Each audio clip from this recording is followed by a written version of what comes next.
the Foreign Minister of the Kingdom of Norway, Mr. Norimasa Shimomura, the Resident Representative of UNDP Indonesia.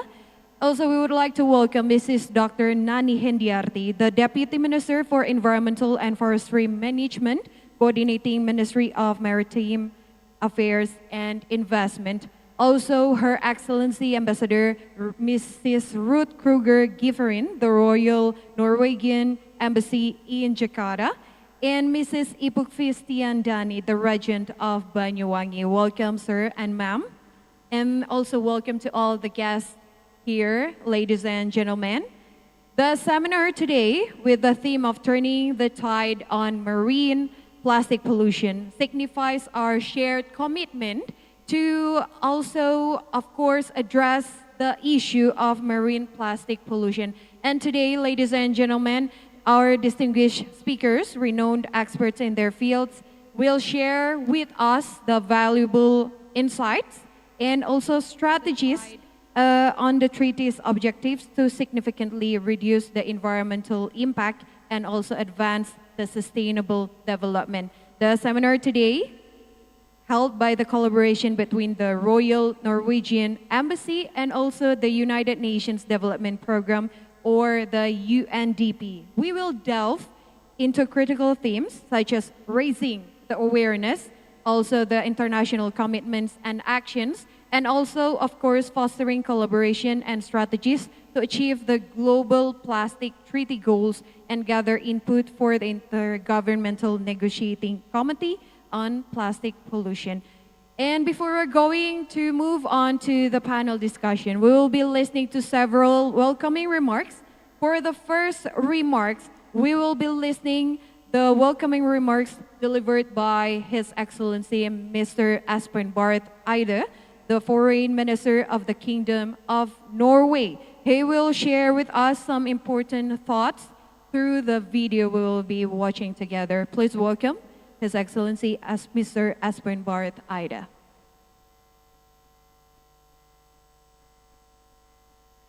Excellencies, distinguished speakers, ladies and gentlemen, Selamat pagi, teman-teman temua. It's an honor for me to take part in this opening in this way with my video message to this conference called Turning the Tide on Marine Plastic Pollution. This is a major event for us. Norway and Indonesia are far apart geographically, but close together on so many issues. Indonesia is a country I hold in high esteem.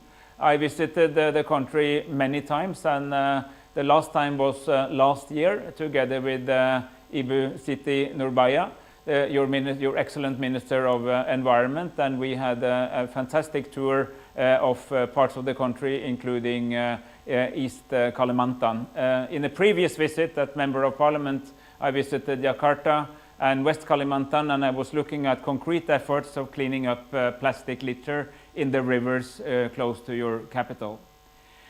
The problem of plastic pollution, and particularly marine plastic pollution, is very high on our agenda. At UNEA 5, which I had the honor of presiding over last year, we managed to get a very solid mandate for negotiating an internationally legally binding treaty to prevent plastic pollution. And Norway is a co-chair of the High Ambition Coalition, working to make sure that that negotiation is working towards the aim of actually ending plastic pollution by 2040. It does not mean that we will stop using plastics, but it does mean that we need to develop a circular economy where we substitute plastic where we can, and where we still use plastic, it is designed for recycling. It's designed in such a way that it does not contain hazardous materials which are dangerous for human health or the environment, that we have good models of collecting used plastics and good models of reuse and recycling of the plastic that is already there. In a few days only, we will have INC3 in Nairobi, which will be the third edition of the negotiating process. We decided in Paris this summer that there would be intersessional processes designing an actual draft treaty. And we work hard together in order to have a strong treaty a clear treaty, a legally binding treaty, and a treaty that we can conclude in the year of 2024, which was exactly the ambition we set out in Nairobi. That's tomorrow in diplomatic terms. There's no time to waste. But I'm very happy that Indonesia and Norway is holding this seminar together today. I'm happy that you have set special sessions aside for looking into concrete solutions. And I really want to wish you all the best and great luck with this to all my Indonesian friends, to Ambassador Ruth and all the people from the Norwegian side who participate, and everybody else who take part in this, be it policymakers or researchers or people from business and industry. We need to bring all forces together to think about how we can deal with one of the greatest challenges of pollution of our time. Because plastics, which is a very modern product, it basically became common only when my parents' generation were young, has now become so dominant in our waters that it will eventually replace fish as the most voluminous substance if we don't take action now. And that action cannot begin in the ocean. Plastic does not emerge from the ocean, it's emerged from everyday use on land. And we have to address this issue at the core. And I'm so happy that Indonesia and Norway are looking eye to eye and working together on dealing with an issue which is of common global concern. And the better we work together as countries, the more energy we have left to deal with those issues that mankind share. And this is really one of them. We have a triple planetary crisis of climate, nature, biodiversity loss, and pollution, and this one deals with all of those because plastic pollution is a pollution issue for human health, for environmental health. It destroys nature, and it also contributes to emissions leading to climate change. So thank you for being with us, and I wish you an excellent seminar today. Thank you very much for the video message. His Excellency Mr. Espen Barth Eide, the Foreign Minister of the Kingdom of Norway. Just like what the minister mentioned, that Norway and Indonesia are far apart by distance, but we're close on the collaboration and commitment to address and also tackle the marine plastic pollution issues in this world. And up next, we're going to listen to another welcoming remarks that will be delivered by Mr. Norimasa Shimomura, the resident representative of UNDP Indonesia. Please welcome Mr. Norimasa Shimomura.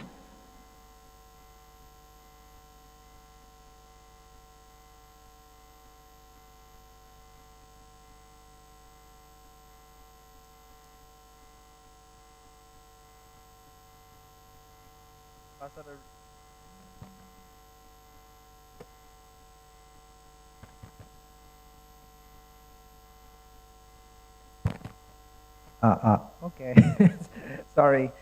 Ambassador Ruth from Royal Norwegian Embassy, Ibu Nani, Deputy Minister at Coordinating Ministry for Maritime Affairs and Investment. Excellencies, ladies and gentlemen, let me begin with a few alarming reminders that we all heard about several times. The world produces each year a staggering 430 million metric tons of plastic. As if this was not enough, projections indicate that plastic production could triple by year 2060 if we continued the current business as usual practice. What's more, 2/3 of plastics manufactured today are short-lived products that quickly turn into waste. The social environmental costs associated with plastic pollutions are immense, with estimate exceeding $1.5 trillion each year. Additionally, if we continue down this path, plastic emissions could account for 19% of the global greenhouse gas emissions allowed under the 1.5 degree Celsius scenario by 2040. Furthermore, each year, 8 million tons of plastics find their ways into the ocean, equating to a garbage truck being emptied every minute. The detrimental impact of plastic pollution on biodiversity, society, and the economy cannot be understated. It is imperative that we embrace fundamental change to prevent the exponential rise of mismanaged plastics and greenhouse gas emissions that could precipitate a global environmental crisis. Ladies and gentlemen, this is where the leadership of a country like Indonesia becomes of utmost importance.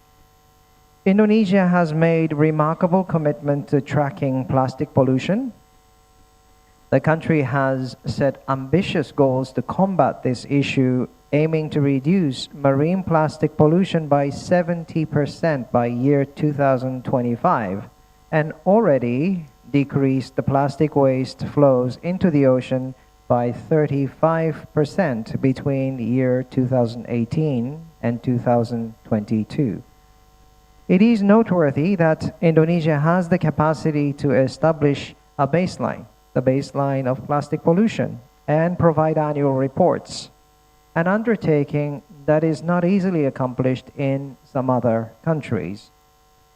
Indonesia has been an active participant in formulating the international legally binding instrument on plastic pollution through the Intergovernmental Negotiating Committee, the INC, as the Minister just mentioned, with INC 1 and INC 2 already held in Uruguay and France.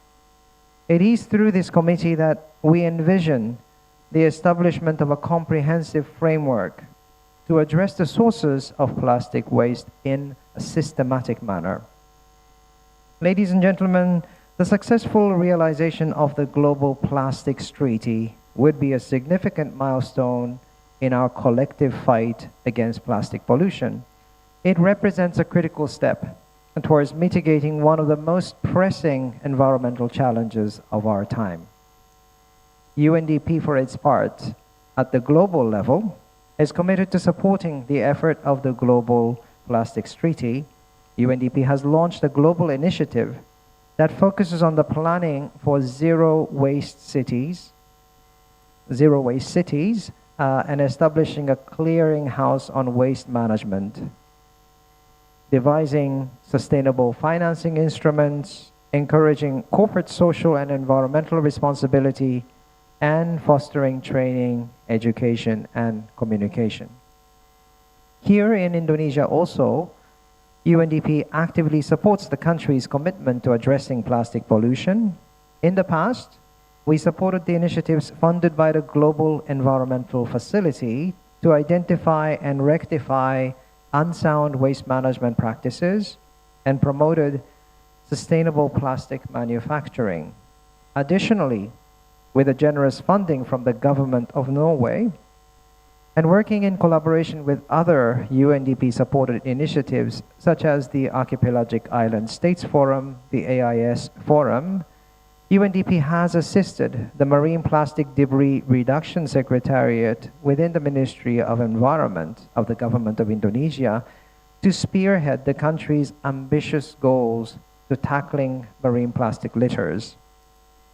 It is in this context that we're particularly delighted to join hands with the Royal Norwegian Embassy to organize today's event.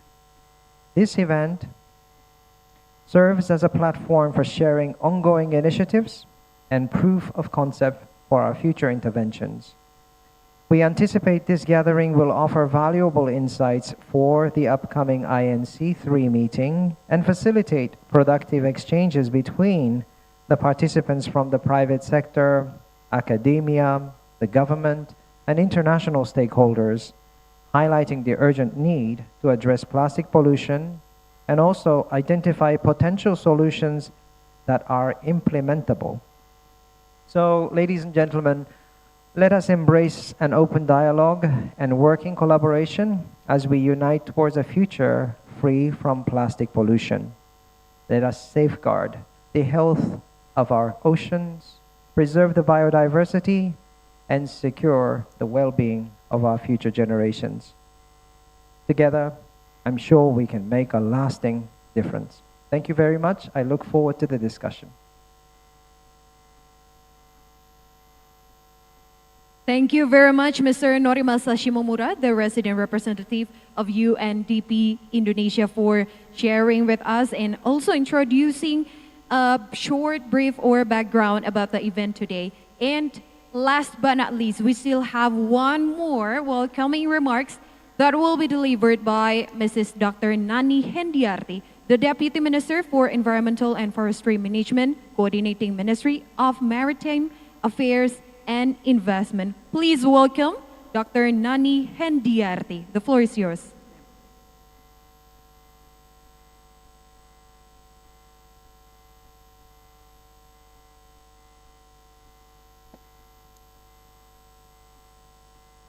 Excellency,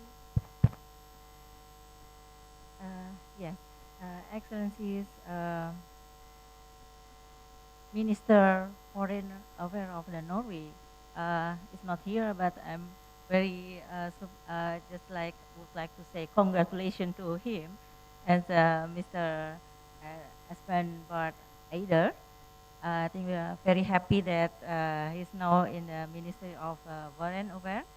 Also, Excellency Ibu Ruth Kruger, Ambassador of the Royal Norwegian for Indonesia, and Bapak Norimasa Shimomura, resident representative of UNDP, and also Ibu-Ibu, Fiestiandani, Bupati Banyuwangi, and all distinguished speakers, also development partner, and all the participants.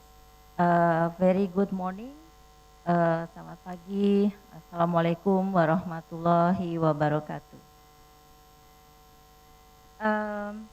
I think this is a very important event, as already mentioned by the Minister and also Bapak Norimasa, that we would like to have like further discussion on the road to the plastic treaty, global plastic treaty, where it's also important not only for Indonesia and the region but the global, and also we like to the title of this event, they call it the how to turning the tide of the marine plastic pollution.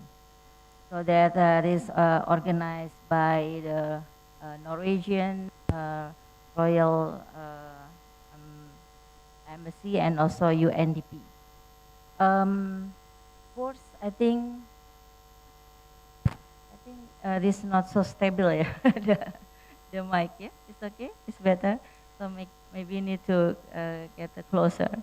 Yes, I feel deeply honored and proud that we can all together here to share and thought experience and innovations in our joint effort to address one of the greatest challenges that we are facing today, that the plastic pollution. So I would like also to please with the commitment shown by the Norwegian government and also UNDP, as well as other partners, have been working so hard with the government Indonesia and close work to us to develop the collaborative program and actions in reducing the leakage of the plastic waste into the environment. So we understand the plastic pollution is a complex pressure of the global issues, and also that we understand that the problem is not in the sea, but the plastic problem starts from the upstream. Even before the problematic of the plastic is produced and all through the value chain. Therefore, I think the solution for the handling of the plastic pollution must be carried out all the comprehensive from the upstream to downstream, involving all stakeholders, such as also producer, retailers, consumer, as well as the related industries. So the issue on the UNEA resolution to the end of the plastic pollution is the result. think, for the global awareness, to strengthen the global coordination, cooperation, joint effort, and also the government to take immediately action toward the long-term elimination of the plastic pollution, including the marine environment. It is the best interest of the government Indonesia to be actively involved in the negotiation at the INC to ensure the plastic treaty accommodates the national interests of the developing countries that have, of course, different situation and capability with the developed countries.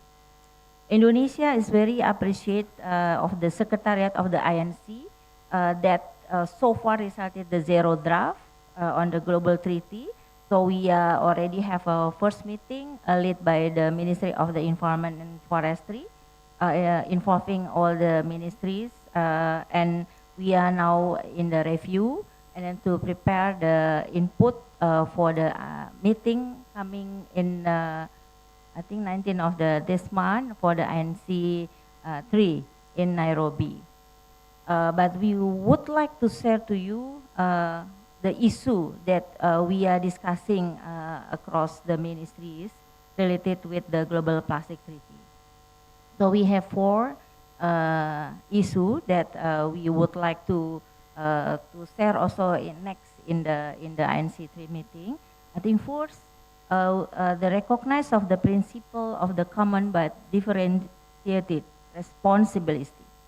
So and respected capabilities based on level or development of the states.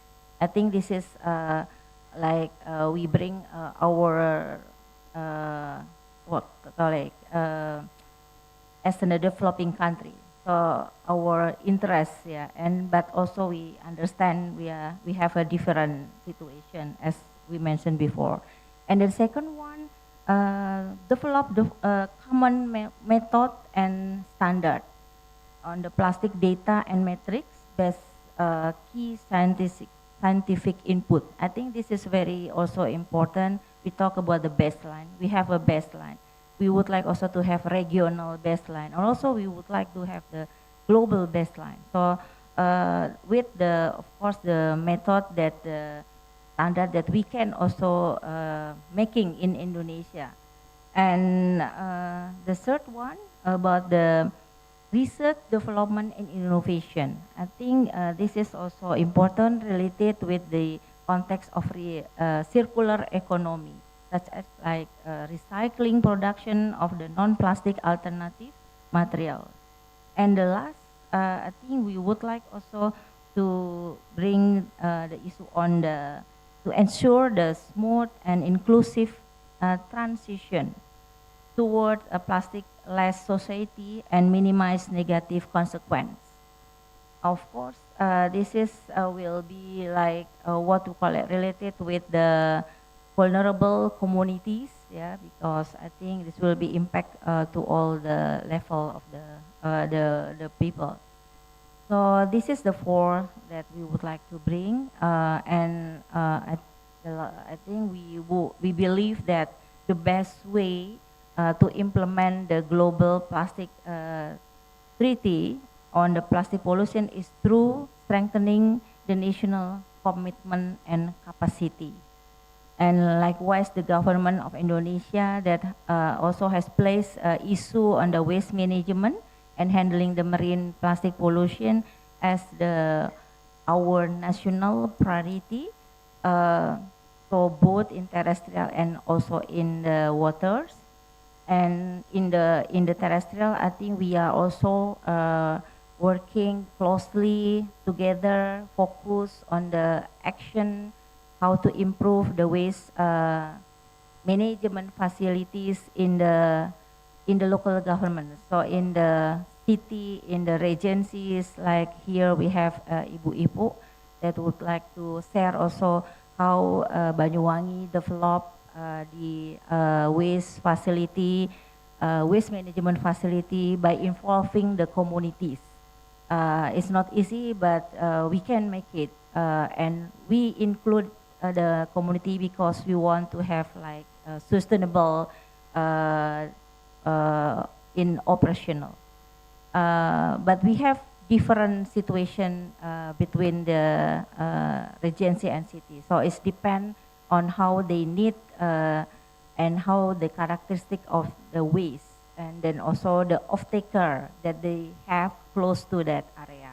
Or we can also develop the own like industry, yeah, related with the circular economy. Regarding the marine debris, I think Pak Norim has already mentioned how we also work together, the national plan of action. I think this is good policy that we have, that all the related ministries and institutions also giving not only commitment on the paper, but also action in the ground with synergies between the stakeholder.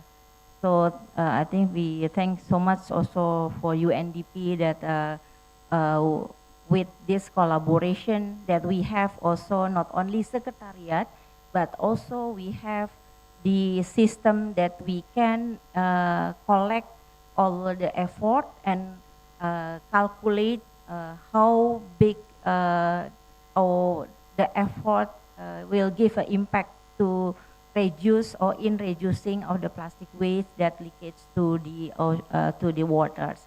So far, because we have a report every year, so by the end of 2022, so means like about 4 years effort, we could reduce about 36% of the plastic leakage to the ocean.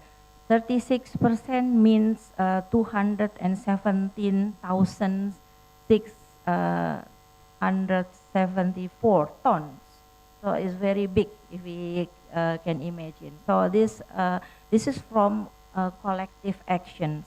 So we still have about 3 years until 2025 to achieve another about 34%. So I think about the half. So, but I think when we had a good team and then also willing to work together and with international support as well, because the program on the marine debris as well that grow not only in the national level, but also connect to the international support, like we have also working with the Norway and other strategic partner. So I think with this we optimistic that we can get this target. So once again, I would like to thanks to all the here the participant and also the stakeholder, all stakeholder, because I think this in this room there are coming from different stakeholders, not only government, private sector, community, but also I think expert here. So I'm highly hope and but is optimistic that we could strengthen our engagement, commitment, and also our action, joint actions between all these stakeholders. And but the important things also, we hope that we can also mobilize the more finance and investment to achieve our national target to tackle the marine plastic debris. But also we can work our network with our network in the regional in ASEAN to improve also the condition of our water, the connected water, because it's a transboundary issue. Thank you so much for the cooperation, all the parties, and then also that all have been here to participate in this important meeting. And we hope from this meeting we could bring the virtual result, then we'll also have stronger collaboration between our network. Thank you very much. Thank you.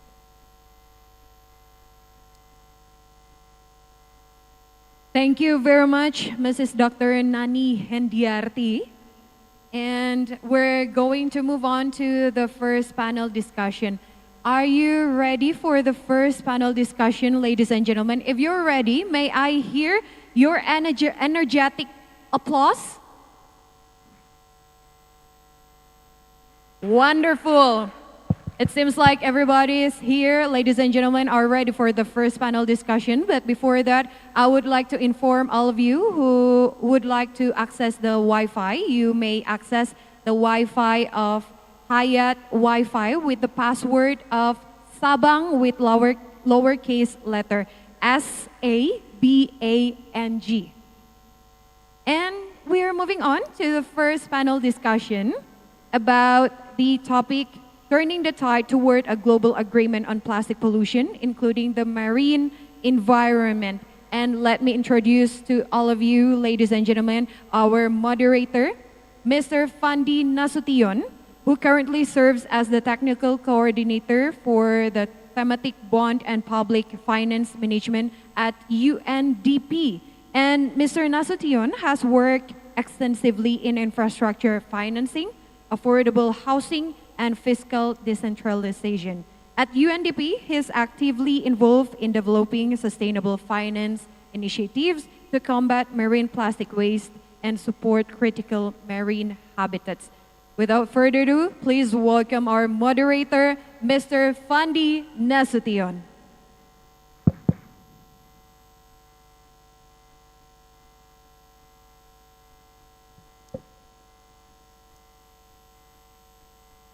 Assalamualaikum warahmatullahi wabarakatuh.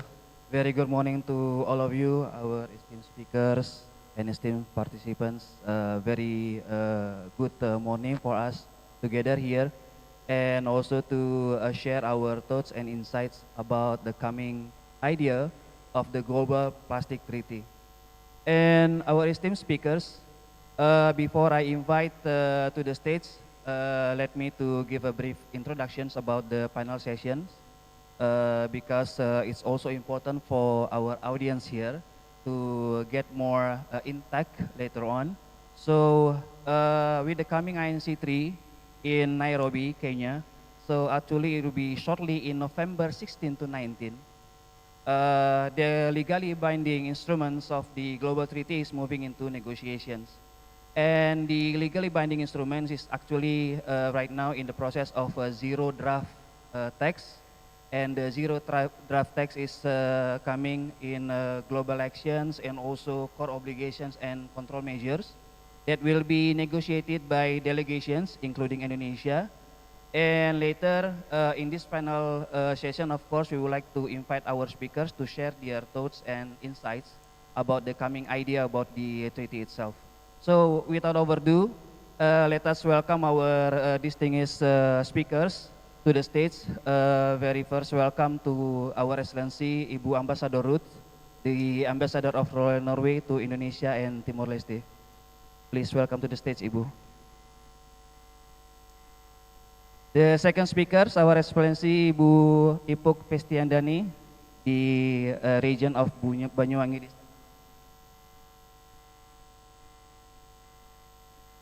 Our third speaker, Ibu Vera Galuh, the VP Secretary of Danone Specialist Nutrition Indonesia. Please welcome to the stage, Ibu. Our fourth speaker, Bapak Edi Rifai, representing the INA Plastic. And our last speaker, last but not least, Mrs.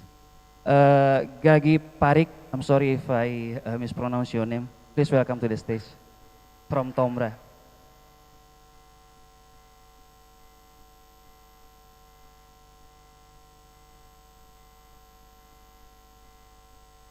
So, Bapak and Ibu, before we start the discussions, I would like to inform you that we will try to deliver the sessions mostly in English. But again, let's address to our speakers if they feel more convenient to share their presentation in Bahasa, then it's also mostly welcome, Bapak and Ibu. So for the first speakers, let me invite Ibu Ipuk to share her thoughts about the coming idea of a global plastic treaty. And we do hope, Ibu, from your presentations, maybe we can get the insight about what you think for the coming treaty, maybe the impact to local agenda, local priority, and also to foster the collaborations. What will be the key elements to also address the commitment later on? Please, time and floor is yours, Bu. You may address the presentation from your seat or maybe from the podium. Which one suits you more?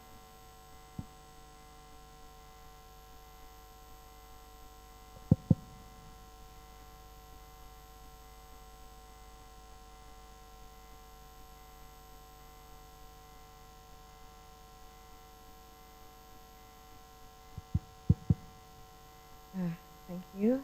Maybe I want to speak my bahasa. Okay, thank you. Good morning. Assalamualaikum warahmatullahi wabarakatuh.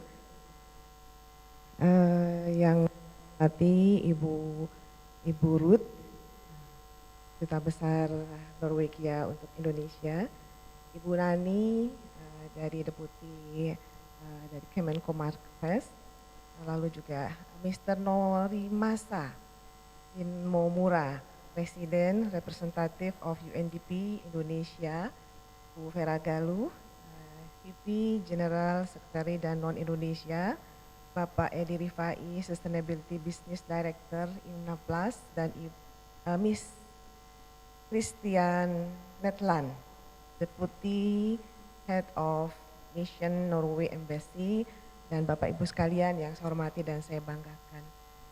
Pertama-tama terima kasih kepada Ibu Ruth yang sudah mengundang kami hadir di tengah-tengah Bapak Ibu semuanya, dan kami hadir di sini dalam rangka ingin bercerita terkait dengan apa yang Banyuwangi lakukan untuk mengurangi sampah plastik khususnya dan permasalahan sampah yang ada di Kabupaten Banyuwangi umumnya.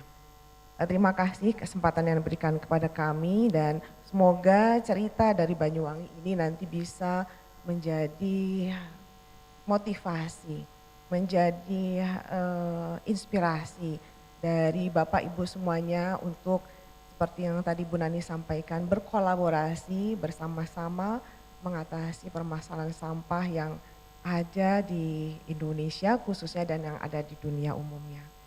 Dan pada kesempatan ini juga kami ingin menyampaikan bagaimana kami berkolaborasi dengan berbagai stakeholder sehingga kami sangat terbantu dalam penanganan sampah yang ada di Kabupaten Banyuwangi. Kami juga ingin menyampaikan mungkin di antara Bapak Ibu semuanya masih belum ada yang tahu di mana Banyuwangi. Banyuwangi adalah salah satu kabupaten yang berada di ujung timur Pulau Jawa.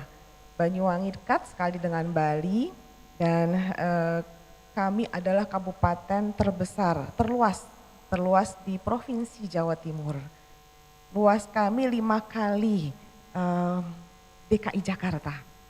Ya, jadi cukup luas kabupaten kami, dan kami memiliki pantai sepanjang 175,8 km. Dan wilayah kami terbagi dari 25 kecamatan, 28 kelurahan dan 189 desa. Jadi cukup luas, dan jumlah penduduk kami juga cukup banyak, 1,7 juta jiwa. Lebih dari 30% wilayah Banyuwangi merupakan kawasan hutan, dan kami dikelilingi oleh Taman Nasional. Di wilayah utara Banyuwangi kami ada Taman Nasional Baluran, di wilayah selatan kami ada Taman Nasional Laspuro dan Meru Betiri. Prioritas pembangunan Banyuwangi memang didasarkan pada formula 234. Jadi kami punya, dan kami merasa bahwa daerah ini memiliki keterbatasan, maka kami harus fokus. Maka kami formulasikan program kerja kami dengan konsep 234, yaitu 2 program wajib, pendidikan dan kesehatan, lalu 3 program unggulan yaitu UMKM, pariwisata dan pertanian, lalu yang 4 penunjang adalah infrastruktur, pelindungan sosial, lingkungan hidup dan birokrasi.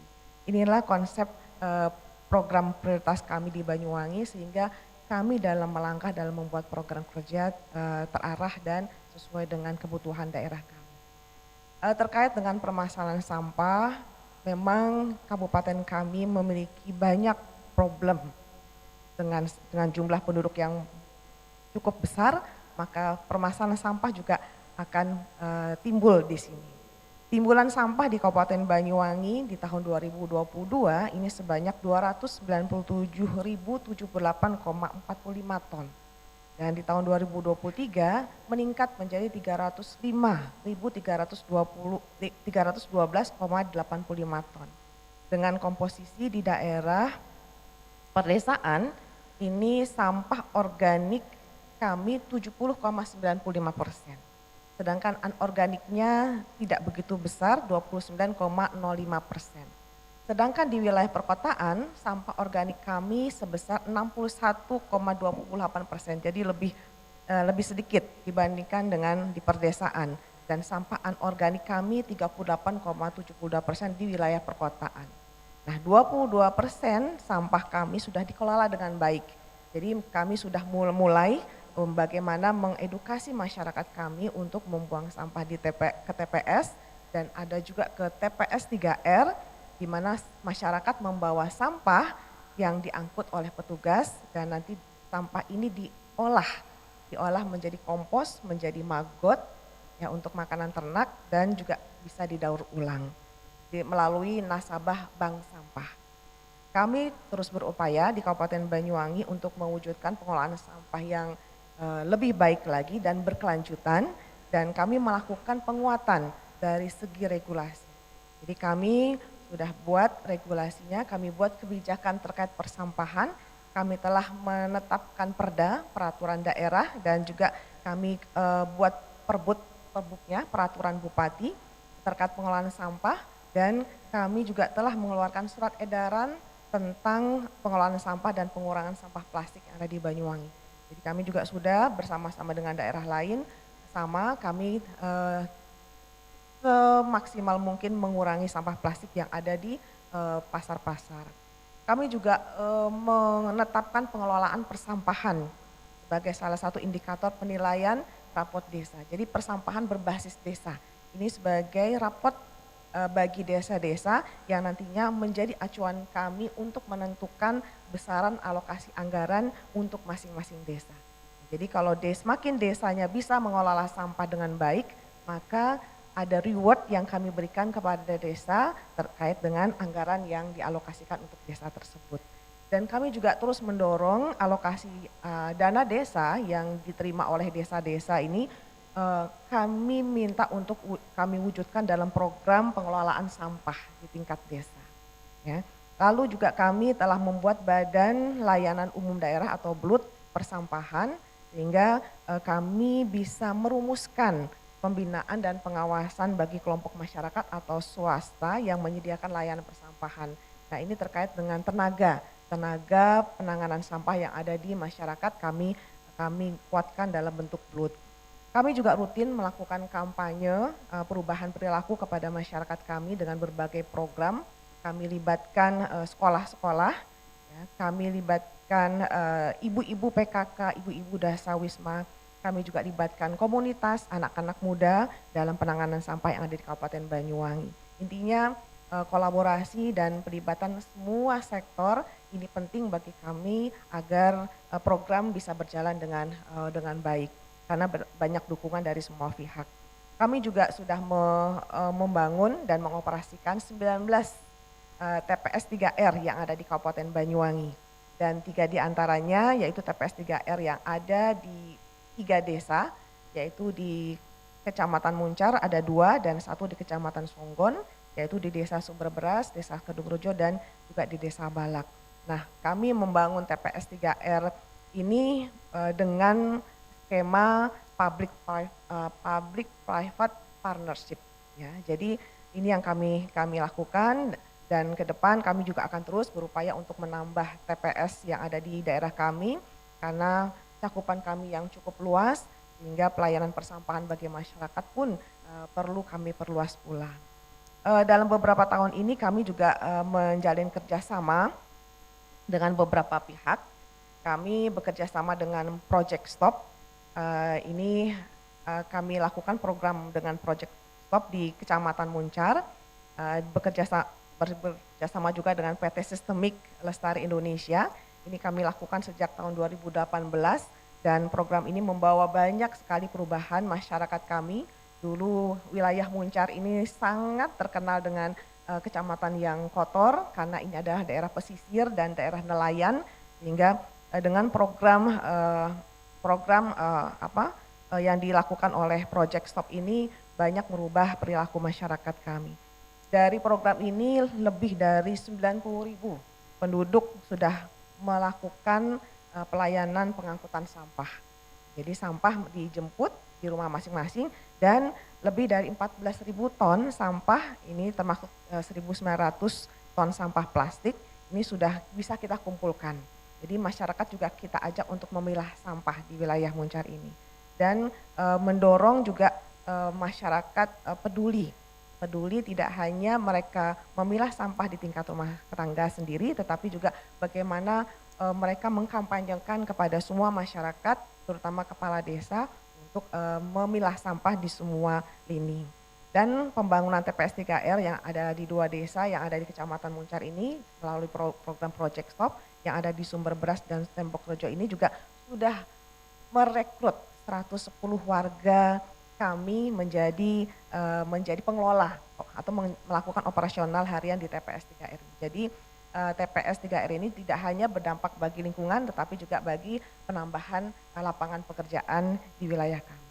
Selanjutnya juga kami bekerja sama dengan CLOCC ya.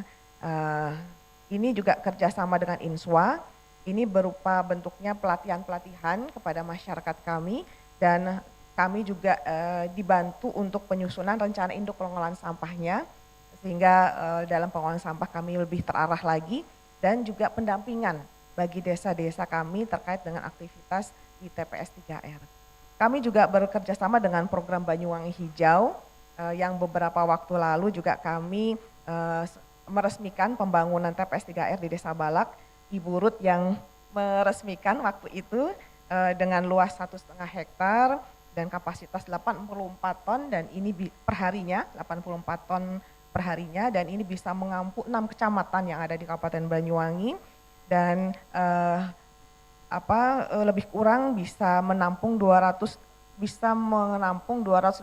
penduduk atau 55.491 rumah sampah yang bisa dikelola di Balak ini. Ini adalah juga kontribusi dari pemerintah Norwegia. Maka kami sangat berterima kasih dengan kolaborasi ini karena cakupannya lebih luas lagi dibandingkan dengan TPS 3R yang ada di desa, berbasis desa tersebut. Kami juga bekerja sama dengan Sungai Watch, di mana dengan Sungai Watch ini adalah upaya kami untuk meningkatkan kebersihan sungai yang ada di Banyuwangi sehingga mengurangi sampah yang mengalir ke laut. Nah ini saya rasa sama dengan tema pada hari ini ya, bagaimana sampah tidak sampai ke laut, maka kami sudah bekerja sama dengan Sungai Watch.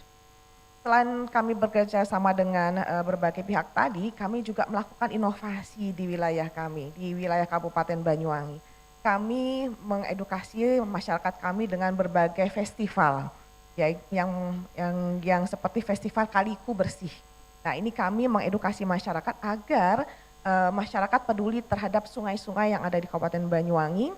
Mereka tidak membuang sampah di sungai, mereka menjaga sungai kami lebih bersih dan kami juga bergotong royong membersihkan sungai-sungai tersebut dari sampah. Kami juga melibatkan sekolah-sekolah, lembaga-lembaga pendidikan dengan program Sekardadu, yaitu Sekolah Rawat Daerah Aliran Sungai. Sejak dini kami ingin anak-anak kami teredukasi agar mereka punya kepedulian terhadap lingkungan dan tidak membuang sampah sembarangan terutama di wilayah sungai. Jadi kami membuat program Sekardadu ini agar lembaga pendidikan baik dari SD sampai perguruan tinggi ini menjaga kebersihan sungai yang ada di Banyuwangi. Kami juga punya program yang namanya Bagiak, yaitu Bank Sampah Banyuwangi Giat Keliling. Jadi bank sampah kami tidak hanya menerima sampah, tapi juga mencari sampah. Ya, jadi bentuknya keliling, baik itu sampah anorganik maupun juga sampah organiknya. dan mereka juga secara intens mengedukasi masyarakat kami dan memilah sampah juga yang ada di rumah tangga. Kami juga punya program yang namanya Mentari, menjaga mata air. Kebetulan di Banyuwangi ini banyak sekali memiliki mata air. Nah, maka mata air ini perlu kami jaga, baik itu dari lingkungannya, baik itu juga dari kualitas airnya. Maka kami punya program menjaga mata air ini agar selain airnya bisa terus mengalir, tetapi juga air itu juga terjaga kebersihannya. Ya, jadi kami lakukan konservasi dan juga penanaman pohon secara masif dan juga menjaga mata air ini tetap bersih dan bebas dari sampah. Lalu juga kami buat festival kreatif recycle. Ini adalah mengedukasi masyarakat kami agar masyarakat juga memahami bahwa sampah memiliki nilai ekonomis. Ya, jadi kami buat festival ini bentuknya tidak hanya dalam bentuk fashion, tetapi juga dalam pengelolaan yang lain. Sehingga lebih bermanfaat baik itu untuk kebutuhan sehari-hari maupun juga untuk industri. Dengan kerjasama dan program yang kami lakukan ini telah berdampak positif bagi Banyuwangi. Capaian pengurangan sampah ini mengalami kenaikan dari 37.500 ton per tahun di tahun 2022 menjadi 41.200 ton per tahun pengurangan sampah kami. Dan capaian penanganan sampah juga meningkat dari 49.000 ton per tahun di tahun 2022 menjadi 51.300 ton per tahun di tahun 2023. Indeks kualitas lingkungan hidup Kabupaten Banyuwangi juga terus mengalami peningkatan dari 70,53 di tahun 2021 menjadi 71,20 di tahun 2022. Dan sejak tahun 2022 Banyuwangi tidak memiliki desa dengan status berkembang, bahkan terbelakang ya, karena desa kami semuanya dengan program yang kami lakukan, desa kami sudah masuk dalam desa mandiri dan desa maju. Inilah salah satu di mana indeks ketahanan lingkungan di desa menjadi indikator agar desa kami masuk dalam desa mandiri dan desa maju. Kami sepenuhnya juga memiliki komitmen yang kuat terkait dengan layanan persampahan. Karena bagi kami sampah ini adalah program yang tidak hanya untuk lingkungan, tetapi bagaimana kami menjaga daerah kami agar sustain, dan kami juga ingin daerah kami ini bisa lebih nyaman ditinggali, tidak hanya kami yang sekarang tetapi juga bagi anak cucu kami. Dan kami juga menyadari kapasitas dan kapabilitas kami yang terbatas, maka kami sangat terbuka dengan pihak-pihak yang ingin melakukan kolaborasi dengan kami. Dan oleh karena itu kami menyambut baik jika ada dari Bapak Ibu sekalian yang ingin berkolaborasi dengan Banyuwangi nantinya untuk mendukung keberlanjutan program-program persampahan yang ada di Banyuwangi. Sekali lagi saya ucapkan terima kasih kepada pemerintah Norwegia yang sudah berkolaborasi bersama kami mendukung program persampahan yang di Banyuwangi. Semoga nanti program ini juga bisa berkembang dan bisa ada tindak lanjutnya, sustain, hingga berdampak baik bagi daerah Banyuwangi. Terima kasih Bapak Ibu sekalian, demikian yang bisa saya sampaikan cerita dari Banyuwangi terkait dengan penanganan sampah di Kabupaten Banyuwangi. Selamat pagi. Terima kasih Ibu. Cukup menarik Ibu karena memang tadi kalau saya boleh izin merangkum, pendekatan yang sudah dilakukan itu cukup holistik Bu ya, berarti ya dari hulu, dari mulai kebijakannya, terus di midstreamnya, dari upstream, midstream sampai downstreamnya, ke hilirnya juga sudah dilakukan intervensi begitu ya Bu. Baik, untuk kesempatan kedua, let me invite our second speaker, Bapak Edi Rifai. Actually Bapak Edi Rifai also the Director for Legal and External from PT Chandra Asri Petrochemical. So if we may hear your perspective, Pak Edi, including what will be a good chance for private sectors to participate in the negotiation. And also second, what will be the initial idea maybe that urgent right now for the regulatory framework to foster and address the commitment later on. Time and floor is here. Thank you Pak Pandi. Good morning everyone, especially for the ambassador and Ibu Nani, Ibu Gisel and the distinguished speaker here. Thank you for the Pak Samamora. Thank you for the today invitation by Norway Ambassador to joining this today special meeting through the UNDP.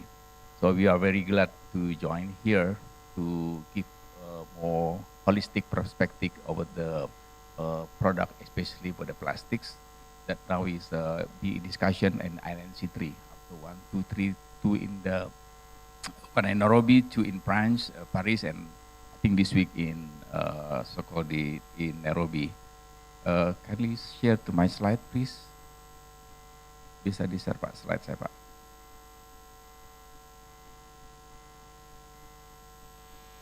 Okay, maybe that waiting. Okay, maybe first plus. It is this is my slide is the theme is industrial perspective to mitigate waste pollution in Indonesia, especially for marine debris. So Bapak Ibu, this is my first slide. Give you the picture about the plastic supply and demand in Indonesia. So currently, the plastic consumptions in Indonesia by 2021-2022 is 7.2 million ton a year.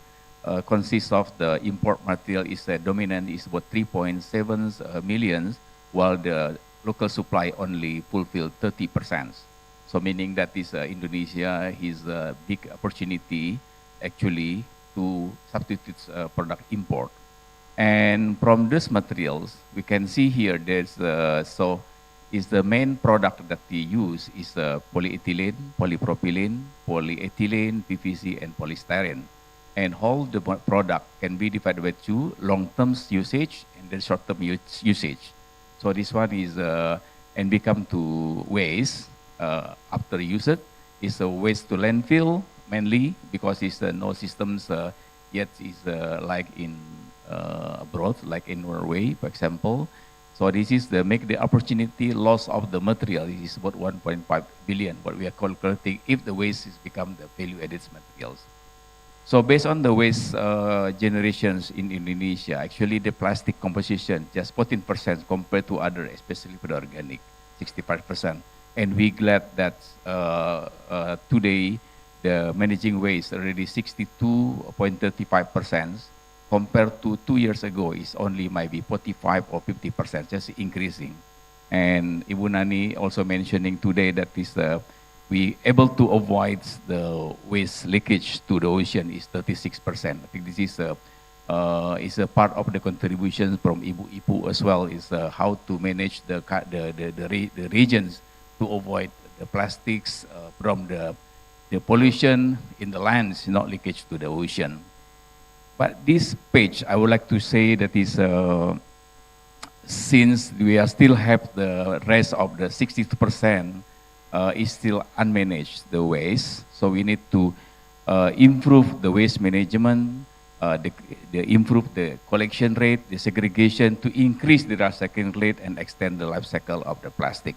Because the plastic what we are produce is actually intended to recycling, to reuse and become more durable product. And also the two things that is number 2 is we need to concern regarding the transboundary movements of the plastic waste.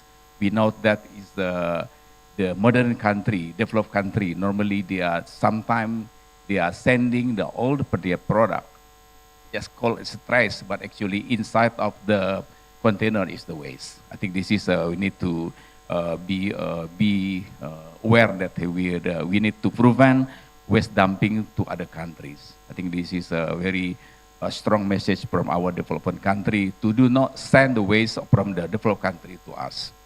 Okay, next page. Bapak Ibu sekalian, this is the perspective of the industry.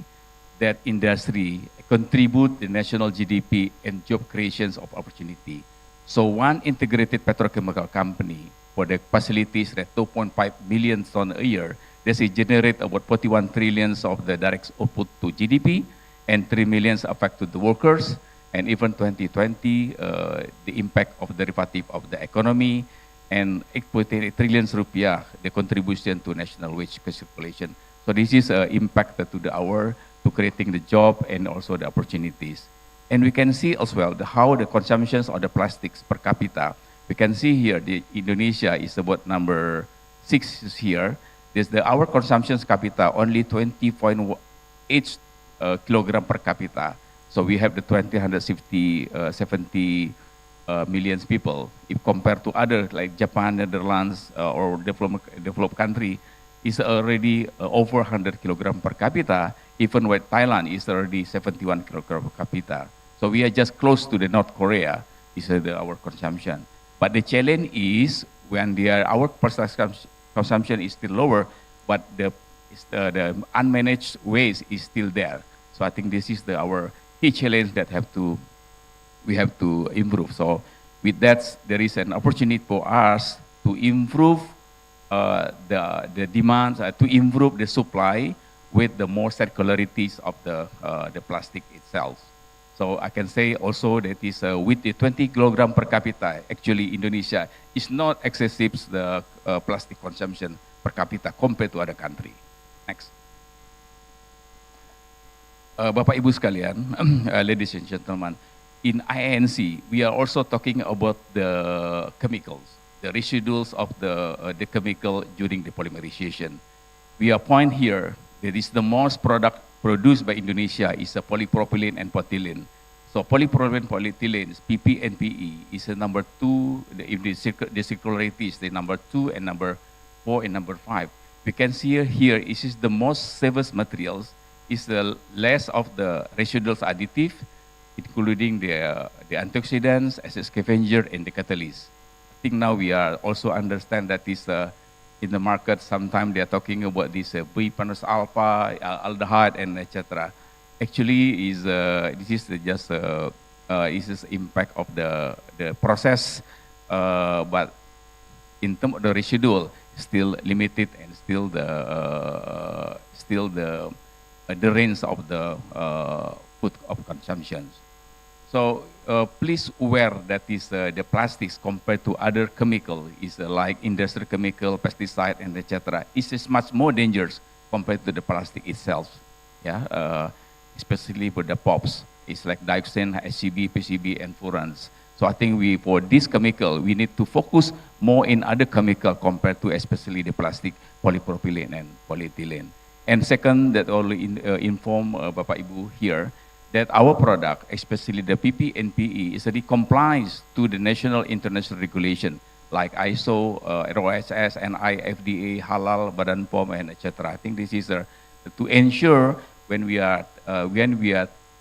our food or our product is touching the plastic is even safe compared to others.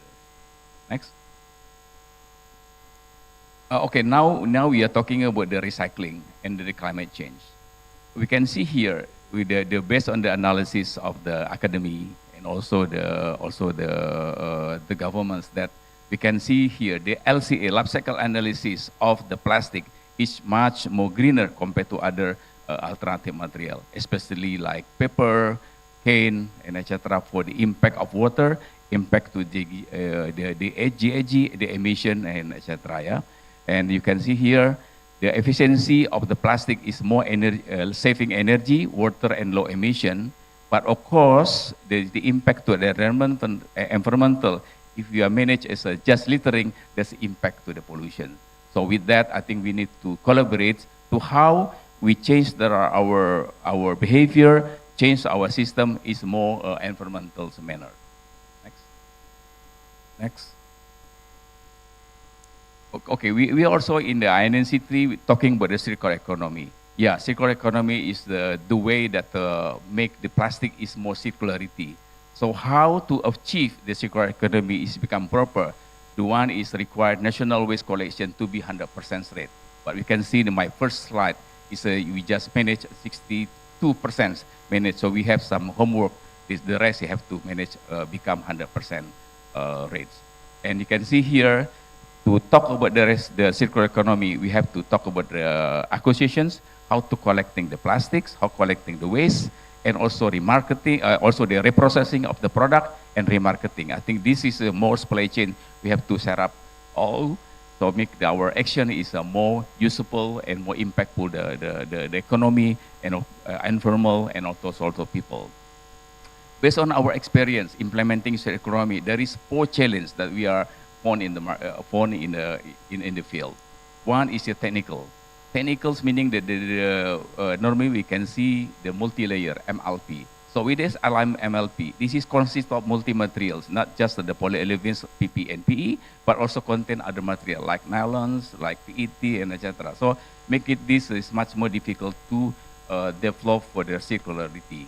And second one is of course the infrastructure. I think we need, as Ibu Bupati mentioning, that we need to build the proper infrastructure when we collect and then segregate and become the more sustains of the circularities of the product. And also is very important is customer behavior. See customer behavior here, because lack of the facilities of the waste, they are dumping on the streets, right? Like this is the example. So this is also we can see not just in the remote area, even Jakarta we can see is a lot of the temporary waste dumping is there because the lack of the facilities. The last is regulation. Yes, we have the regulations. The government give the set up the regulation, but implementation for our people that is very weak. So we need that. This is also need to strengthen, to enhance the regulation for enforcement to make sure that the waste is go to the good directions.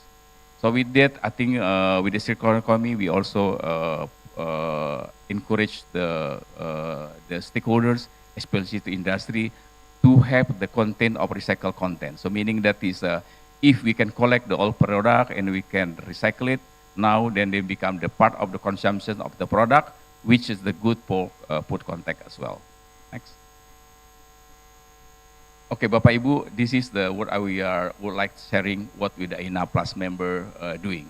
So in last 2018, we start during our Oceans Conference in Bali that we are flat ships that we would like to build at least 100 kilometers of the plastic roads. It's Taro. So now it's already achieved by 2022 is 78.3 kilometer is we can already save about 86.8 tons of the waste avoid to the landfill, and our pledge is end of this 2023, and now is aiming to 100 kilometer, especially with closing in Garut and also the SDCT. And also we have the IPST Asari. This is area that is we have the facilities that we call this is the like TPS3R. This is converting the low value product from the community, from the oceans. We are manage here become the pyrolysis and become the oils. So oils we distribute to the communities, become the more valuables and become more economic and become the alternative of the fuels for the community. And the rest is we have the program Sagara program. So Sagara program that we are empowering the fishermen, collecting the waste, plastic waste, especially from the ocean and also from the ocean. So with this and also the coastal. So this is changing their behavior. In the past, I think they are just they didn't care about the plastic waste in the oceans. But now they are collecting and become more valuable, and they have the West Bank, and now it's get more saving, and now it's much more cleaner in the Anyar area. So this achievement program, this already we can manage about 12 tons of plastics collected from the oceans and become and also they manage to avoid to the environment. Next. So this is my I think it's a summary. For the our NC3 that we also propose to governments. So first we are working together. We need to solve this issue is together to achieve their harmonious environmental, economic, and social culture, and then to conduct comprehensive to determine Indonesia position based on the data, not just for feeling, not just for the impact, but I have to pack the data, and also the role industry Indonesia is a part of the economic growth. Secondly, there's some key points Indonesia in NC3 is encourage all parties to truly understand and has the same perspective regarding life cycle of plastic, production, distribution, consumption, and post-consumption. Number two, responding to reduction of primary plastic polymers. So the situation, each country is different, yeah. Developed country, I think they are over consumption and overproduction. But for Indonesia, per capita consumption is still below compared to other. And then we need to grow because this is one of the industry priorities by government, impact to the economic. And the plastic industry sector is the one of the pillar of the national economy and supply the main raw materials for other industrial sectors. Number 3 is the demand will continue to increase. If virgin plastics is reduced, the potential for import will be greater compared to existing one. And we propose definition of the unclear terminology in zero draft, such as plastic pollution, full life cycle of the plastic, polymers and chemical concerns, so available plastic alternative to plastic. Number 4, the role plastic is very important in improving the design and performance of the product that are durable, reusable, increased safety and easy to repair. And the last is Indonesia also needs to concern regarding the transboundary movement of plastic waste to prevent plastic dumping from other countries. Therefore, there needs to be emphasis on creating international regulation that are binding on all countries to determine the maximum residue content limit in every scrap material construction. I think that is my sharing today. Thank you, Pak Pandi. Thank you, Pak Edi. Big applause to Pak Edi. It's quite provocative, if I may say, ya, Pak, ya. Especially when you highlights about the plastic consumption per capita is quite low compared to the regions, country in the regions. And how you also highlight the challenge, maybe it's common for us, challenge about infrastructure, regulation, behavior. But when you pinpoint the technology side, especially if you want to foster more about the circular economy and the throughout the life cycle of the plastic, is then related to our first speaker about how can the private sector also approach the design of the technology and the product itself. And let me invite Ibu Vera Galuh, the PP Secretary of Danone, Specialist Nutrition in Indonesia. And we expect to hear from you, Bu, how the Global Plastic Treaty later on will encourage the private sector, especially to develop more sustainable solution, but still keeping up your corporate responsibility, and as well as what will be the initiative might be carry forward the document. Time and floor is yours, Bu. Thank you. Thank you so much, Ibu Nani, Pak Shimomura, and Ambassador and distinguished panelists. Thank you for the opportunity. And I think as one of the biggest industry in using plastic packaging, it's always good to be here to share the voice and also to share as well the challenges but also the expectations. And I think in a nutshell, if the Global Plastic Treaty would come with a solution that is really feasible, that is relevant for all the stakeholders throughout the value chain of plastic, clear solutions, and everybody has their piece of accountability and responsibility, I think whatever goal that we have to turn the tide on plastic pollution or marine pollution, I think it's something that is feasible. So for us in Danone, can go to the next slide.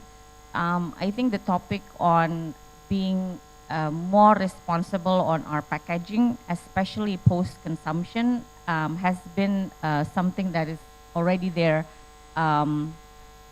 since the start of the business in Indonesia through Aqua. In 1983, the productions of our packaging is using reusable gallon. And it represents right now 75% of our business. Meaning with that business model, we are actually already reducing more than 83% of CO2 emission. We're reducing more than 90% of water usage in our production, including the use of reusable packaging. And also we're actually avoiding the use of almost 250,000 tons of virgin plastic per year because of the size of our business. So I think the reusable model that we have been doing will continue to be scaled up and will become a compass for us in how we run our business. But of course, beyond that, we understand that we also still have single-use package for our packaging products. And we started to understand the collection mechanism is important, and that's why Aqua started in 1993 to do collection on PET. Probably it's the first time in Indonesia where nobody was thinking about plastic post-consumption. But of course, the challenges change. The external expectation also changed, and that's why we have also scaled up our commitment in 2018 through our pledge, Bijak Berplastik. And it's being wise with plastic, and we try to approach in three synergized aspects, which I think addresses some of the topics that was shared with by the previous speaker as well. One, it's really about how we can be responsible in collecting more plastic than we use for our products packaging. And so for that, of course, the streams on innovations, collection is there. And of course, not doing it alone. There's a lot of parties along the value chain, including also on waste bank, etc. Second is how can we change the mindset of the consumer? Because again, it's a supply and demand context.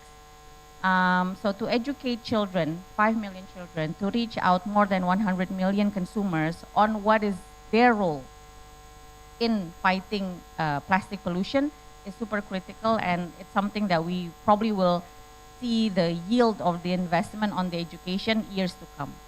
Last but not least is to focus on where you start, which is where we produce our product. So the innovation, the technology standpoint is important. We commit that all our product packaging should be 100% reusable, recompostable, or recyclable, and increase the content of recycled PET in our products. Right now, I think it's safe to say that probably 95% of our packaging are already reusable, recompostable, and recyclable. Again, because of the size of our reusable model, but also the increased content of our recycled PET. So I think that's fundamentals that we have. If you go to, okay, so because can the committee share the slide here as well, because I don't know where. So on this part, I think this touch base, the context that when you try to approach or try to find a solution on managing plastic waste is to have a upstream, downstream approach. As I mentioned earlier, first and foremost is where you start. So the way you design your business model, the way you design your product will matter. But second, once the product is consumed, the post-consumption on collection, on tapping into the system that might not be there, creating the system on collection, integrating between waste bank and your recycling partners, creating collaborations with other parties would be the second point. Third is put the consumer in the center of all of this. So the consumer needs to also be motivated to take part and to know what value is it for them. So tapping into technology, bringing the solutions to where the consumers are, digitalizing the collection, giving value to the plastic waste that they have will trigger a lot of movement within the consumer. Fourth, before going into the river, before talking about marine, we still acknowledge that there will still be leakage, there would still be issues in the river. So I think having a midstream interception on how we collaborate with other parties as well to ensure that we filter those plastic that are still on its way to the ocean is something that we also do with our partners. Last but not least is we know if there are tourism areas, we know there will be tourists, we know there will be social and economical activities, and we know there will be waste. So collaborating with the ministry on 5 top destinations of tourism, how we can be there to partner and help design a waste management and integrated waste management system.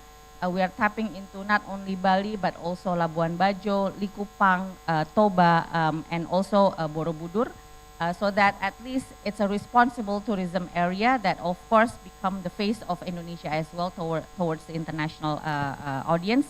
And last is, we know, I think Bunani mentioned, right, the coast of our archipelago, the coast of our beaches stretch so large that we know there will be small outer islands where there is no infrastructure.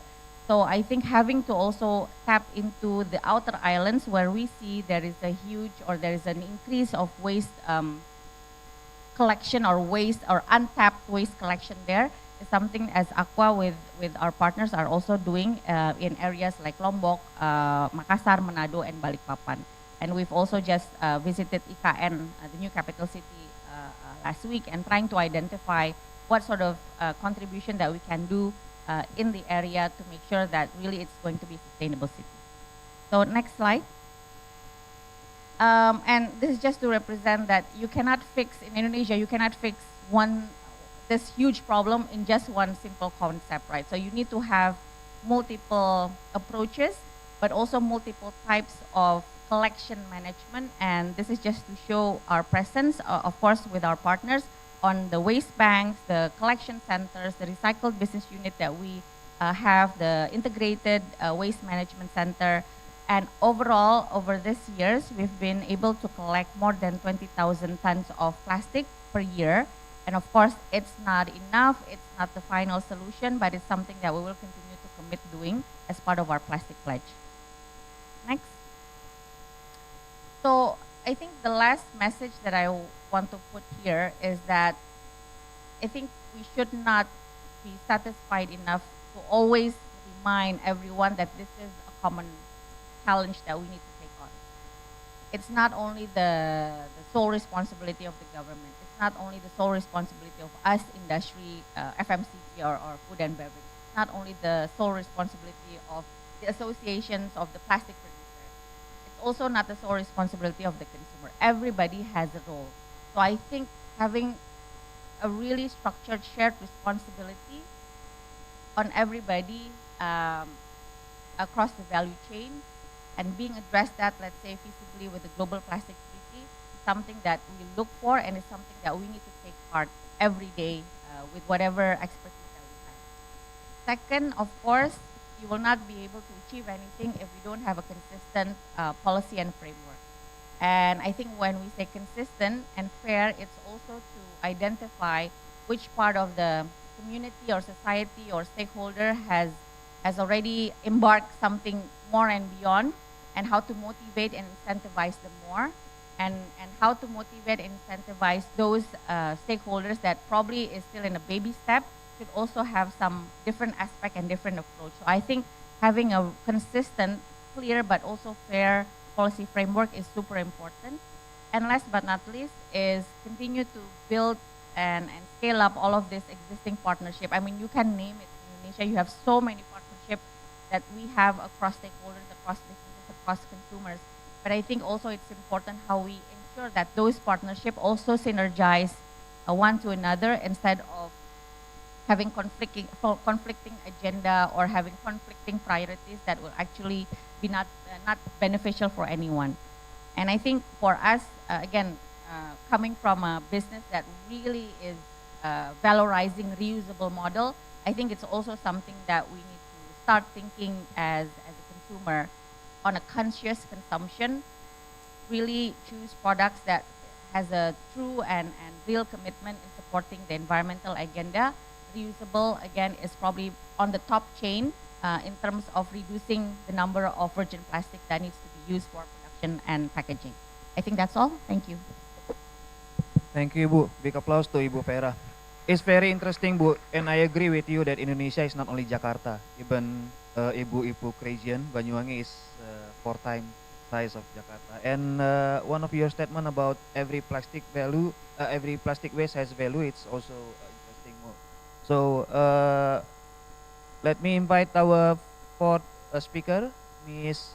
Gargi Parek, the Director Government Affairs of TOMRA, and she will address about what will be needed to further boost the innovative technology in waste management, and also how could this help to reduce the amount of plastic waste that entering the ocean. Time and floor is yours. Thank you. First, I'll introduce my company, TOMRA Systems. We are a company engaged in the last 50 years in plastic waste collection and sorting systems.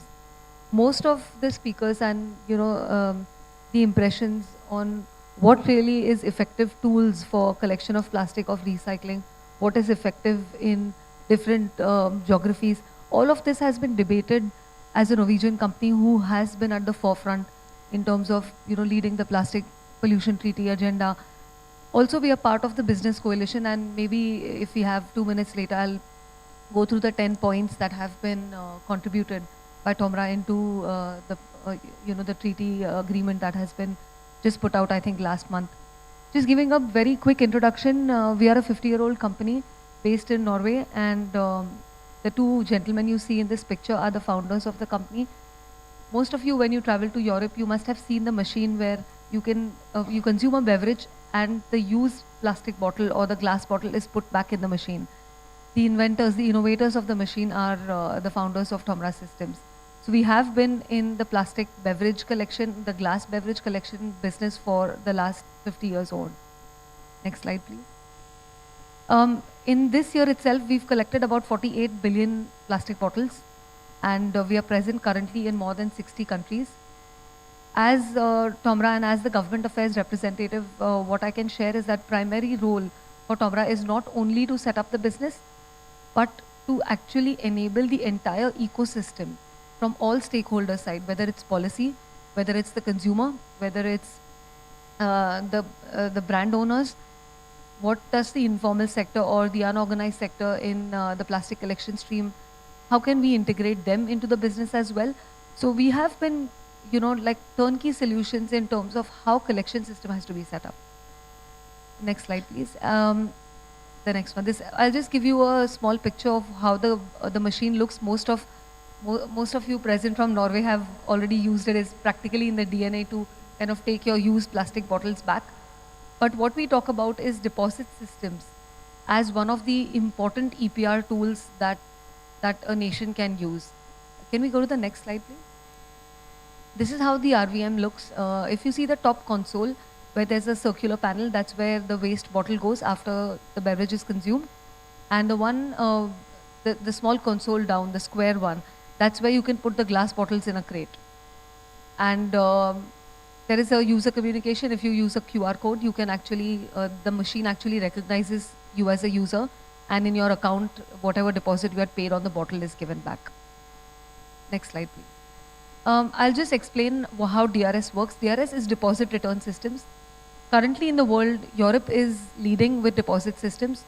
How this works is when you purchase a beverage container, whether it's glass or plastic or paperboard or even an aluminum can, above the price of the beverage, you add a deposit value. And then when the used container is returned, you get that deposit value back. So this means you're incentivizing the consumer to kind of put this waste plastic or glass in the correct place. Also, it is responsibility of the brand owner on how this entire system is functioning in terms of financial mechanisms. So EPR is the tool which is really enabling deposit systems in the world. US is another country where many states have been using deposit systems. Canada, more or less 80% is under the purview of deposits. Australia has been the latest addition in the last 3 years or so where deposit systems are introduced. Now, if we talk about Asia, it is a very different market. And I'm based in India, and I've worked there on plastics for the last many years. Singapore is the country which has been easiest to adopt a system, of course, because of the scale and the size. But many countries have been talking about it. In India, we have recently introduced it in one of the small states. It's called Goa. But just looking at the sheer volumes and the 20 to 30% of plastic from beverage containers actually going into the marine litter stream, it probably is one of the most important tools that we should use, where we look at all the high valuable recyclables, whether it's PET, whether it's also glass and paperboard, that we put it into a separate stream for collection.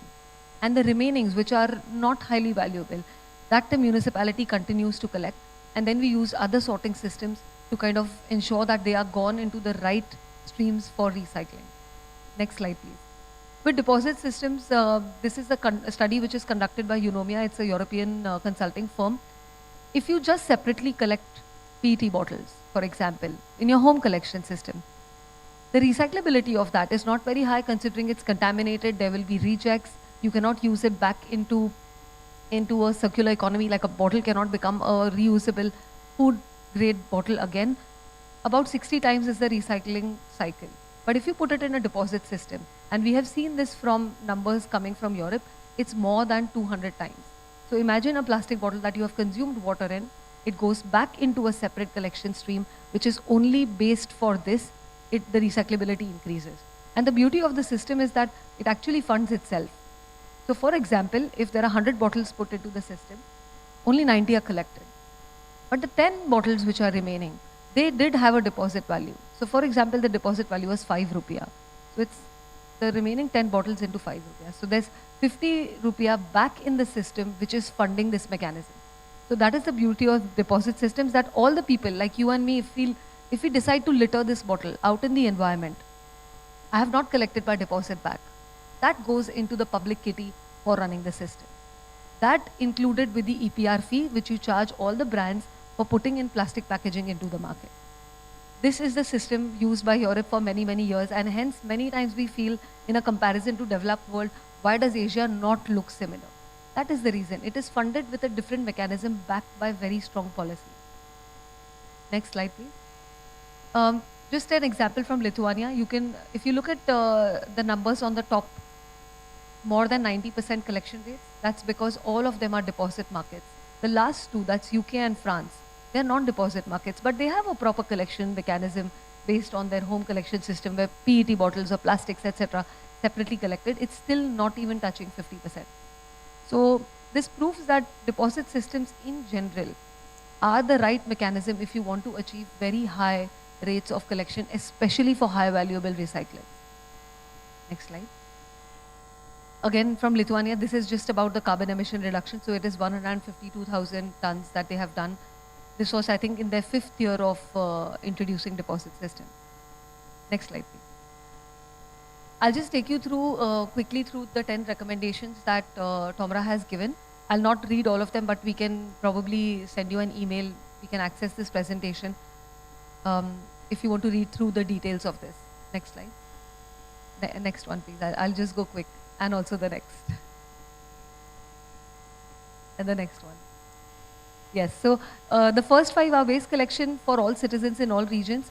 You know, some of the panelists mentioned there are rural areas, there are areas where population is less, or they are fragmented islands where collection is difficult. Even if you have a local municipal body, it's the same case with India. We are 1.5 billion, and there are villages where it's impossible to kind of set up expensive systems for collection.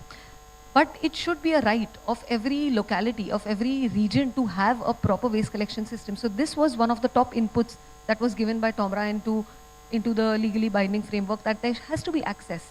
We have to find creative ways to finance it. We have to find creative solutions on it. Also promoting reuse models. And we all know from glass bottles. In the 80s, we all sent our glass bottles back. 80% of them were reused.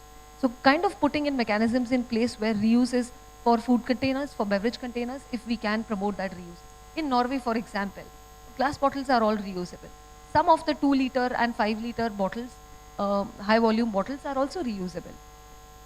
Also putting specific, ambitious, mandatory recycling targets as EPR tools. Also legislating proper EPR mechanisms. We know that in Asia, many countries are now talking about EPR. There is a well-established EPR in India, which has just started working in the last 1 year. But we know this from Europe. A very shining example in terms of how collection and financing mechanisms work when EPR tools are in place. Also introducing a well-legislated deposit return system. Next slide. Also EPR for textiles. We know that, you know, when PET bottles or other plastics are discarded, a lot of it is going into upholstery, it's going into apparels. And almost 30% of this pollution is coming from textiles. So well-established EPR for textile collection, the sorting then, and recycling again into different polymers, as we would call it. Mixed waste sorting, this is a very large topic, so we can't go into it, but prior to incineration, you know, a proper sorting, a mechanical sorting system, an automated sorting system, which will lead to less of the plastic getting burnt, less carbon tax putting on the brand owners, etc. Also municipal waste sorting before we are going into the landfill. Again, removing the recyclates that can be actually utilized. We also talk about closed loop recycling. So you mentioned on circular economy and closed loop recycling. How can a bottle, for example, a PET bottle, go back into becoming a PET bottle? How can we set those mechanisms right? I'll give you an example of Norway. 90% of the content of the plastic in a water bottle in Norway is recycled content. And that is possible only because it is collected separately. It's a clean system. It is a the chain of that plastic can be traced. So you know where it's come from, how the circularity is, how the chain in terms of the infrastructure is set up. So you know the quality of the PET, etc. Also the last one, not the least actually, is the transparent reporting system and also measurement systems. What point are we actually collecting the recycling percentage? Is it where it's collected?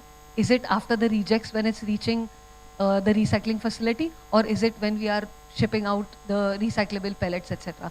So those measurements have to be standard across the country, and they kind of have to avoid greenwashing systems.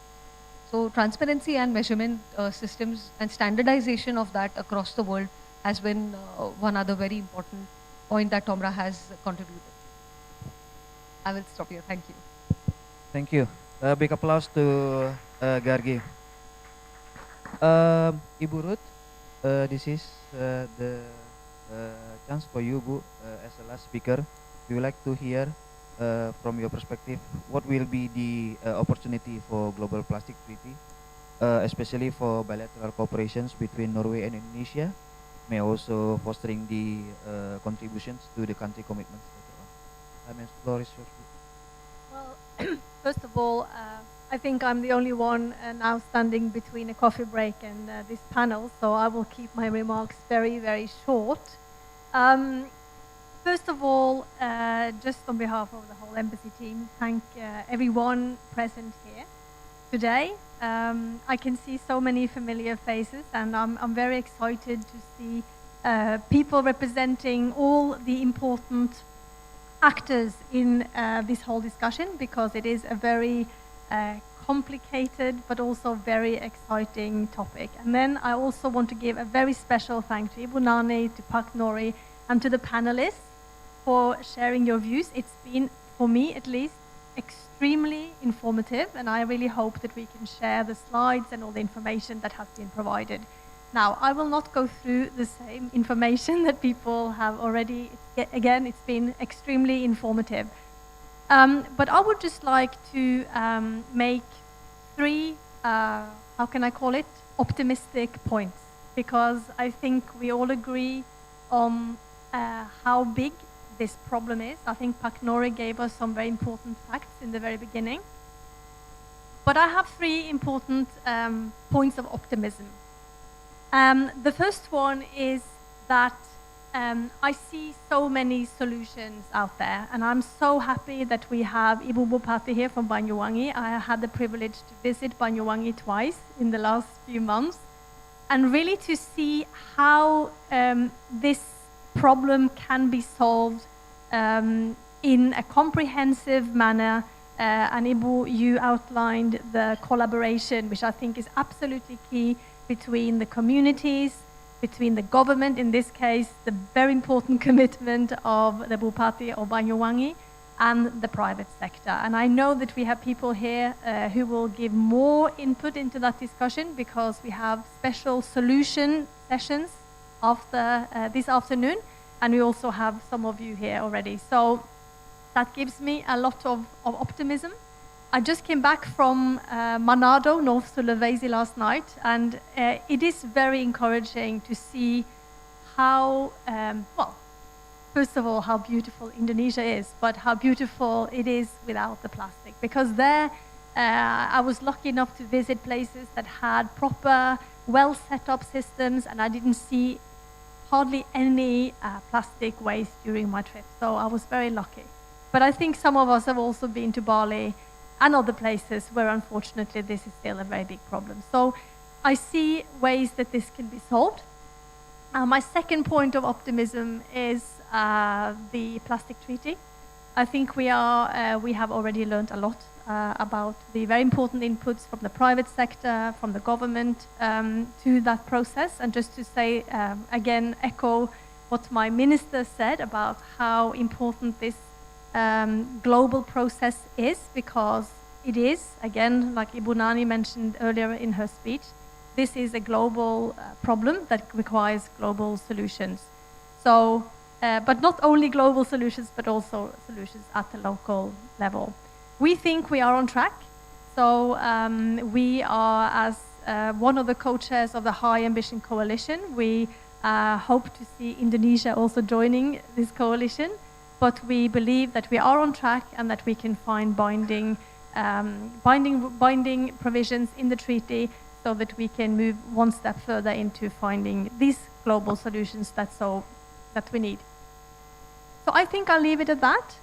Again, I know we have many people who will contribute later on today, and again, very excited to talk about the solutions, because that's both very interesting, but also massively important. And I also know we have input from academia, because I think we need to look at the science here as well. That's perhaps something that we haven't discussed that much already, so we will hopefully get into that more later on this afternoon, because we really need to base our decisions on science, and also we need to communicate this not just to ourselves like we're doing today, but also to consumers and basically our people. So with that, again, a very, very big thank you to everyone who's been contributing so much this morning, and wish you all a good coffee break.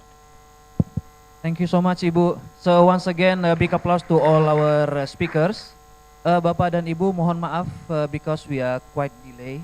So apologize to all speakers. Maybe we can just skip the questions and answer for these panels, and we still have a second panel discussions awaiting. So again, thank you so much for your participations, and may please back to your seat, and let me over back to our master ceremony to guide to the second panel discussions. Thank you so much. Thank you. But maybe we could take a picture together first, all the speakers and moderator. Take a picture together first for just 5 seconds for picture taking. These are great speakers and moderator for the very first session. And please, you could please join the speakers, Mr. Shimomura.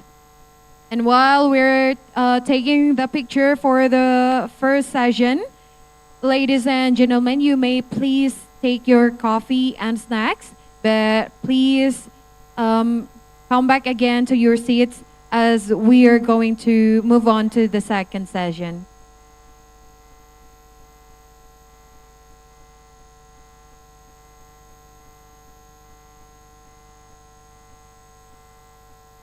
Okay, any other picture taking? And once again, ladies and gentlemen, you may please get your snacks and tea or coffee, but you may please drink and eat in this room while we move on to the second session. Thank you very much. Let us all give a round of applause to all speakers and also moderator at the first session. Thank you very much. Thank you. Thank you very much. So ladies and gentlemen, we're limited by the time, so you may please take your coffee, your tea, your snacks, but please, you may enjoy your tea, your coffee, and your snacks in this room while be seated again, because we're going to move on to the second session or second discussion panel. For the second panel, we're going to discuss about the partnership for waste management opportunities and the challenges in Indonesia. Of course, because public and private collaboration have been growing in various development sectors in Indonesia over the last decades. So it's very important for the collaboration and also partnership between the public and the private sector or stakeholders for the successful decision making and also implementation. And once again, because we're moving on to the second panel discussion, ladies and gentlemen, you may please take your snacks, your coffee, your tea, but please come back again to this place and be seated again. You may enjoy your snacks and coffee on your seats. And we're moving on to the second session.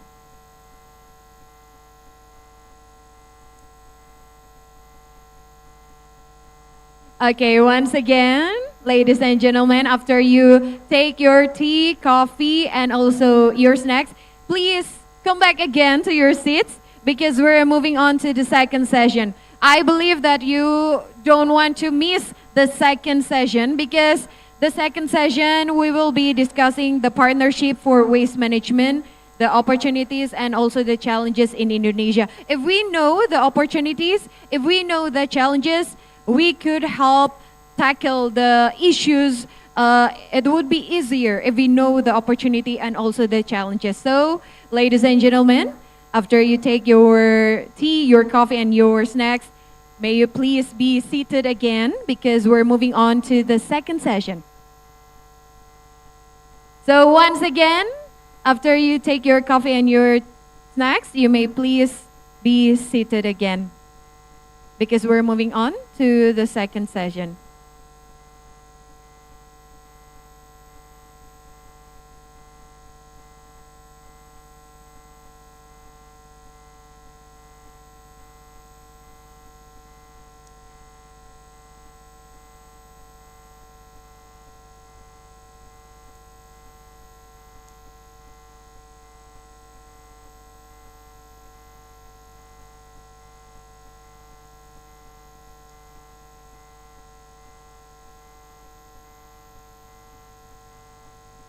It would be wonderful if, ladies and gentlemen, after you take your coffee, your snacks, you come back again and please be seated again because we're going to listen to the presentations and also discuss about the waste management program or partnerships regarding the opportunities and also the challenges in Indonesia. I believe you don't want to miss the second session because we're going to discuss about the opportunities and also the challenges between the public and private collaboration.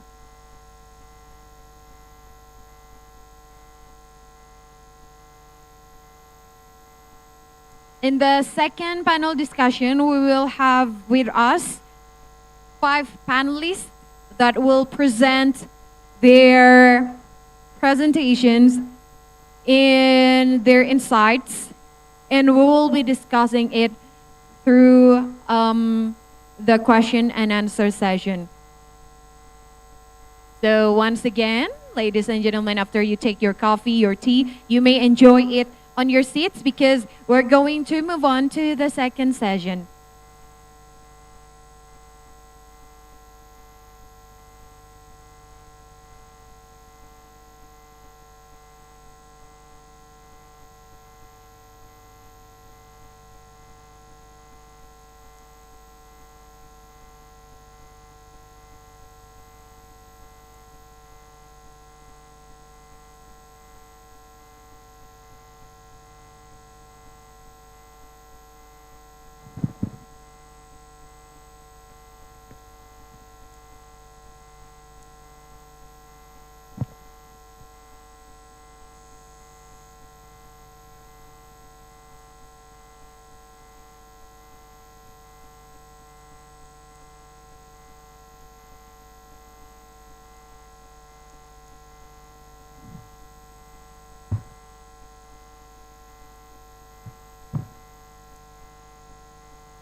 Distinguished guests, ladies and gentlemen, we're moving on to the second session. So after you take your coffee and your snacks, please enjoy it on your seats. In our distinguished guest, VIP guests, ladies and gentlemen, our Honorable, His and Her Excellency, we're going to move on to the second session. So with all respect, may we ask all of the ladies and gentlemen to please be seated again as we move on to the second session.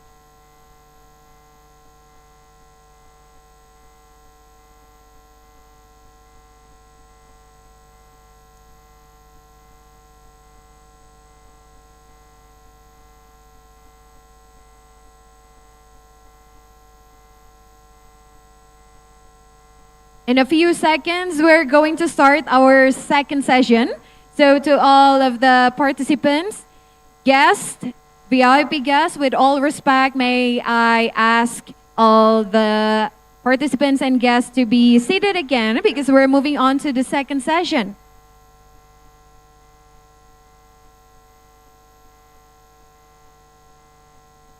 And for the participants, ladies and gentlemen, who has taken their snacks and coffee or tea, you may please enjoy it on your seats. And for the VIP guests, with all respects, we're moving on to the second session. So may I ask everyone to be seated again as we continue to the second session.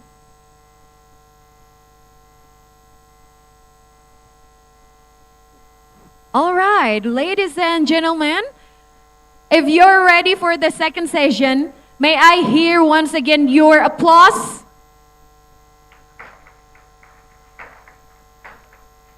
Okay, I guess not everyone's ready. So once again, if you're ready for the second session, may I hear once again your applause? Okay, that's great. And for the second session, we will be focusing on the partnership for waste management, opportunities and challenges in Indonesia. And I'll be moderating the second session.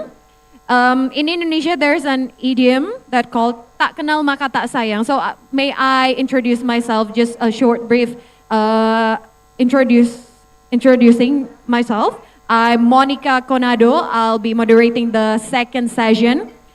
I am born and raised from the north border of Indonesia. It's North Sulawesi or Manado. It's great to hear that the ambassador visited Manado, Indonesia, North Sulawesi. It's a great province. There's a lot of island, and it's one of the maritime province in Indonesia. So if you have time and opportunity, you may please enjoy North Sulawesi, Manado, North Sulawesi. And I'm a civil engineering graduate, and I'm currently working as a TV news journalist. I cover several stories, including the environmental issues. And right now, we are going to listen to our speakers today. There are 5 speakers. May I invite the first speaker or panelist, Mr. Rofi Al-Hanif, the Assistant Deputy for Waste and Hazardous Substance Management of the Coordinating Ministry for Maritime Affairs and Investment of the Republic of Indonesia. Is Mr. Rofi here?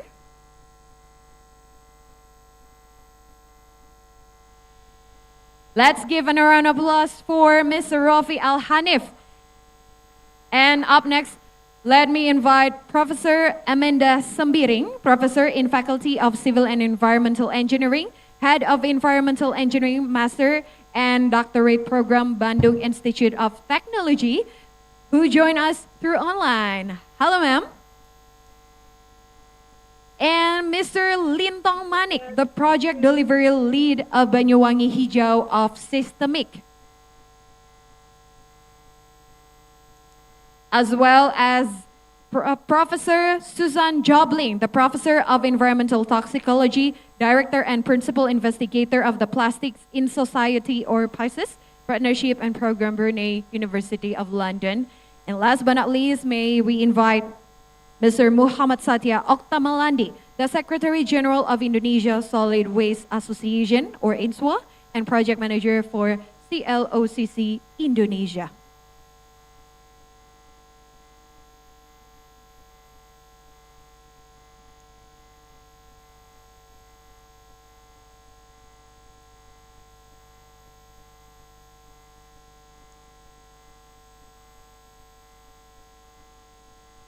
The panelists here is complete with Prof. Amanda Sambiring joining us through online. Good day, ma'am, sir. Okay, and for the second session, as what I have mentioned, we are going to talk about the partnership for waste management, opportunities, and the challenges in Indonesia. If we know the opportunity, if we know the challenges, it would be easier for us to tackle the marine plastic pollution issues. And right now, we're going to just listen to the very first presentation in the second session that will be delivered by Mr. Rofi Al-Hanif.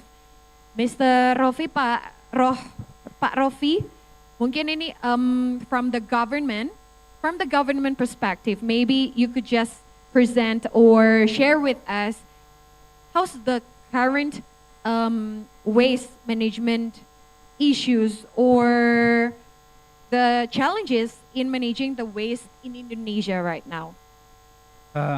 Thank you very much, and good morning, everyone. Distinguished speakers. Well, thank you for the question. Actually, I had some slide to answer that question, but let's go to the first. Yeah, this is the real challenge of Indonesia right now. We generate around 70 million ton of waste per year, while the capacity of national right now is only like 50, less than 50% of waste being managed, at least transported to the landfill, at least. While around 37, we don't know where it's going. I mean that this is the fact that then we understand that everything will go to the environment and will end up in the ocean. That's the real challenge actually what we are facing right now. So meanwhile also right now if we are looking at the media, within last 3 months so many landfills or TPA being burned, and it is because our waste management is mostly relying on the landfill. So this is the thing that we are going to change. So next, yeah.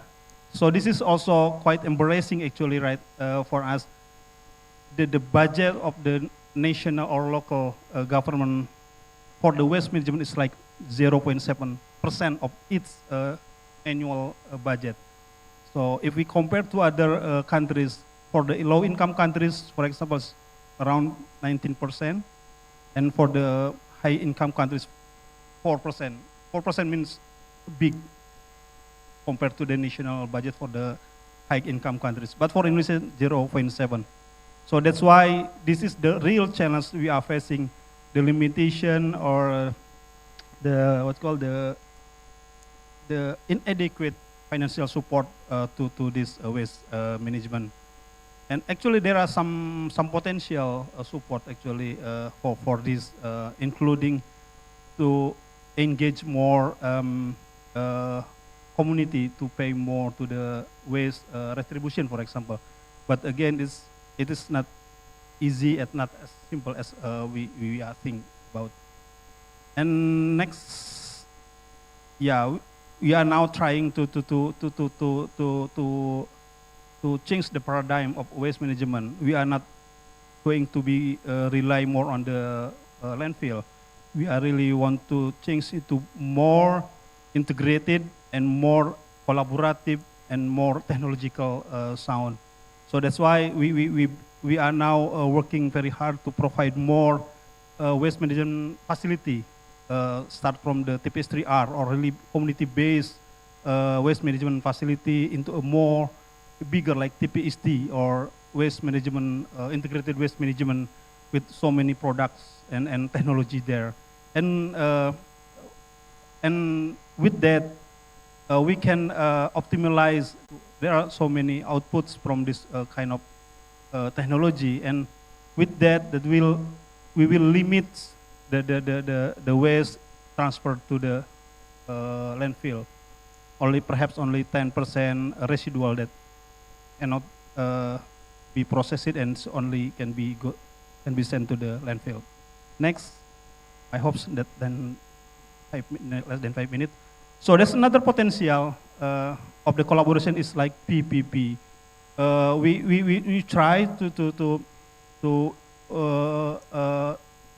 seek the possibility or partnership between government, public, private, and so forth.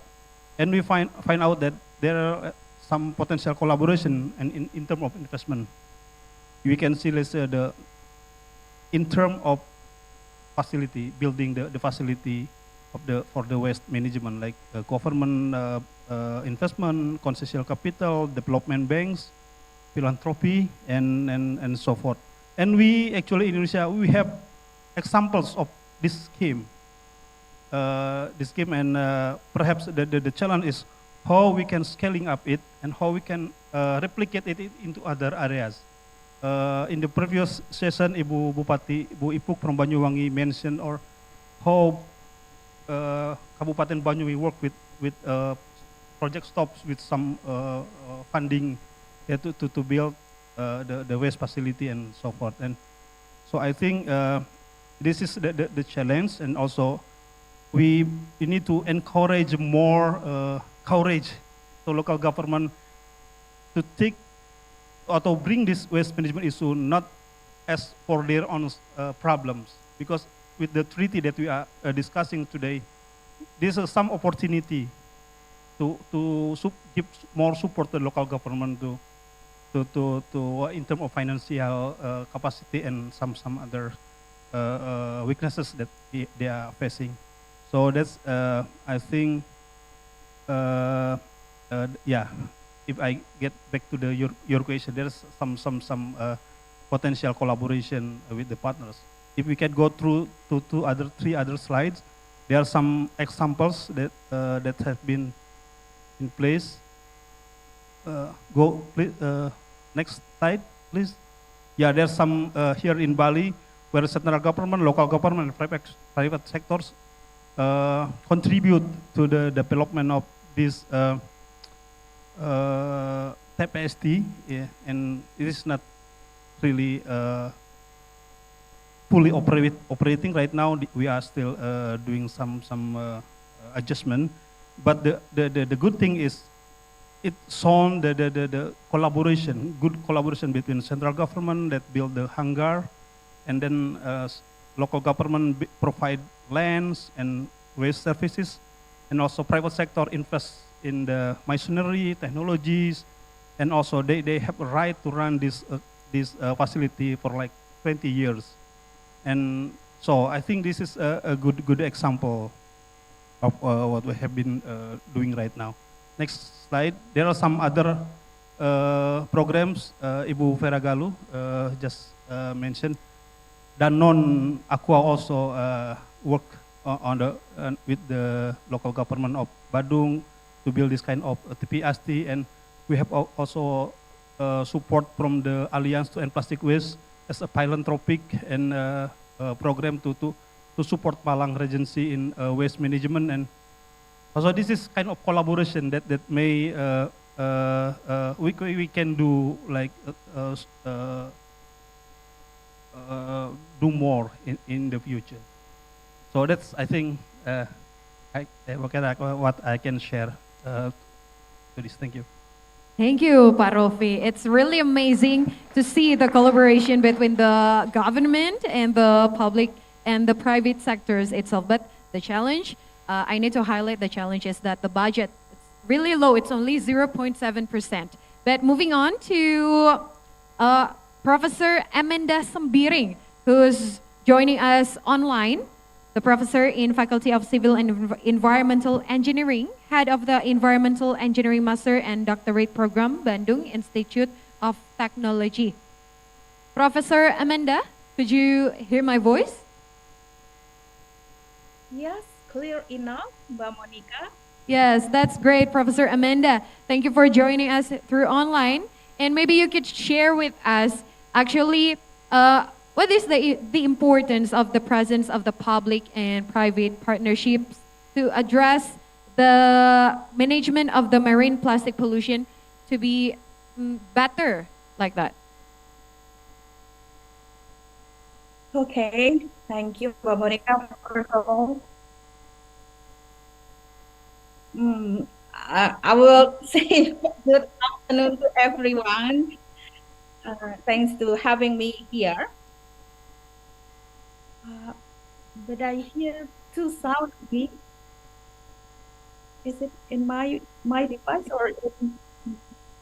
I think your voice is not clear enough here. Maybe you could move closer to your microphone. Okay. Okay. As I heard some of the presentations in the morning and just now, we highlight that and solely rely on government budget to improve solid waste management services in Indonesia.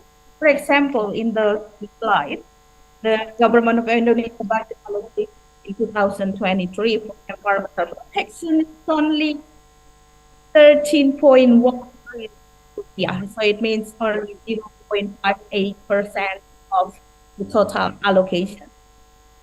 And at the same time, like Rofi mentioned, that the local government on average only allocate less than 1% total government budget for solid waste.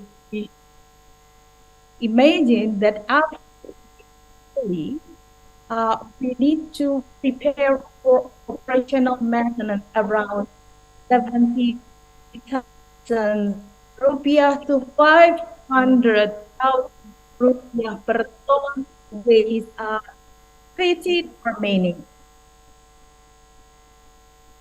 Okay. And we still have the problem. At the same time, we also need to improve solid waste management just because we want to reduce the carbon, to decarbonize productivity in Indonesia, to reduce greenhouse gas, and also to keep the national action plan target to reduce plastic litter leakage of 70% by 2020. So judging by all their targets, at least we need 5 billion US dollar every year to improve our solid waste management. If we look at my slide on the left hand side, we even for the basic solid waste device, the collection rate among the city agency vary. Or seat agencies can only collect 70%, and according to data according to SIPS and in Banyuwangi, it's only 16% coverage for solid waste management. But our recent study shows that it's actually more than that. In Banyuwangi, Kecamatan Banyuwangi itself, the collection rate is already 69%, and in Kecamatan Untar, 36%. Similarly, one of the agencies who claim more collection actually, when we are looking at and observe directly the agency, it's actually less than what is mentioned in the national database of solid waste as okay, one of the important parts, because we need to also realize for this on the data, we also have to improve the quality of our database that are regarding solid waste. And I hear from the INAC, Eddie Rifai also mentioned that if we are following the path, it needs a life cycle assessment. Life cycle assessment can only be conducted if we have very good database from when we start, from the feedstock until the end of the plastic usage. So means that we have to count on this database, which currently we still have that on it. Okay, so back on your question, rely on government, the national or local government is not an option. So blended finance, including public, private, partnership, philanthropies will be beneficial. Okay. However, not all solid waste management is bankable, for example. But also I highlighted that recently most of the landfill sites in Indonesia has landfill fire. One reasons why it's so difficult to turn off the fire is because most of the landfill is operated as an open dam. And if we look at the figure on the downside on my slide, it looks like even though we already improved the collections of waste, most of the waste, especially here, plastic waste is going to the landfill side. But we are not taking the PET bottle because it's already have market. Most of the plastic available at the landfills are probably the unnecessary plastic or avoided plastic that there is currently with no value and no collected yet. And I also want to highlight what Eddie mentioned. If we want to proceed to circular economy, we need to improve our collection strategy way. That's the important thing. We can collect all the waste. It means that no chance that the plastic will be in the environment. However, by looking at the example of plastic diagram here, we need to figure it out how we can deal with the plastic that is go to the land.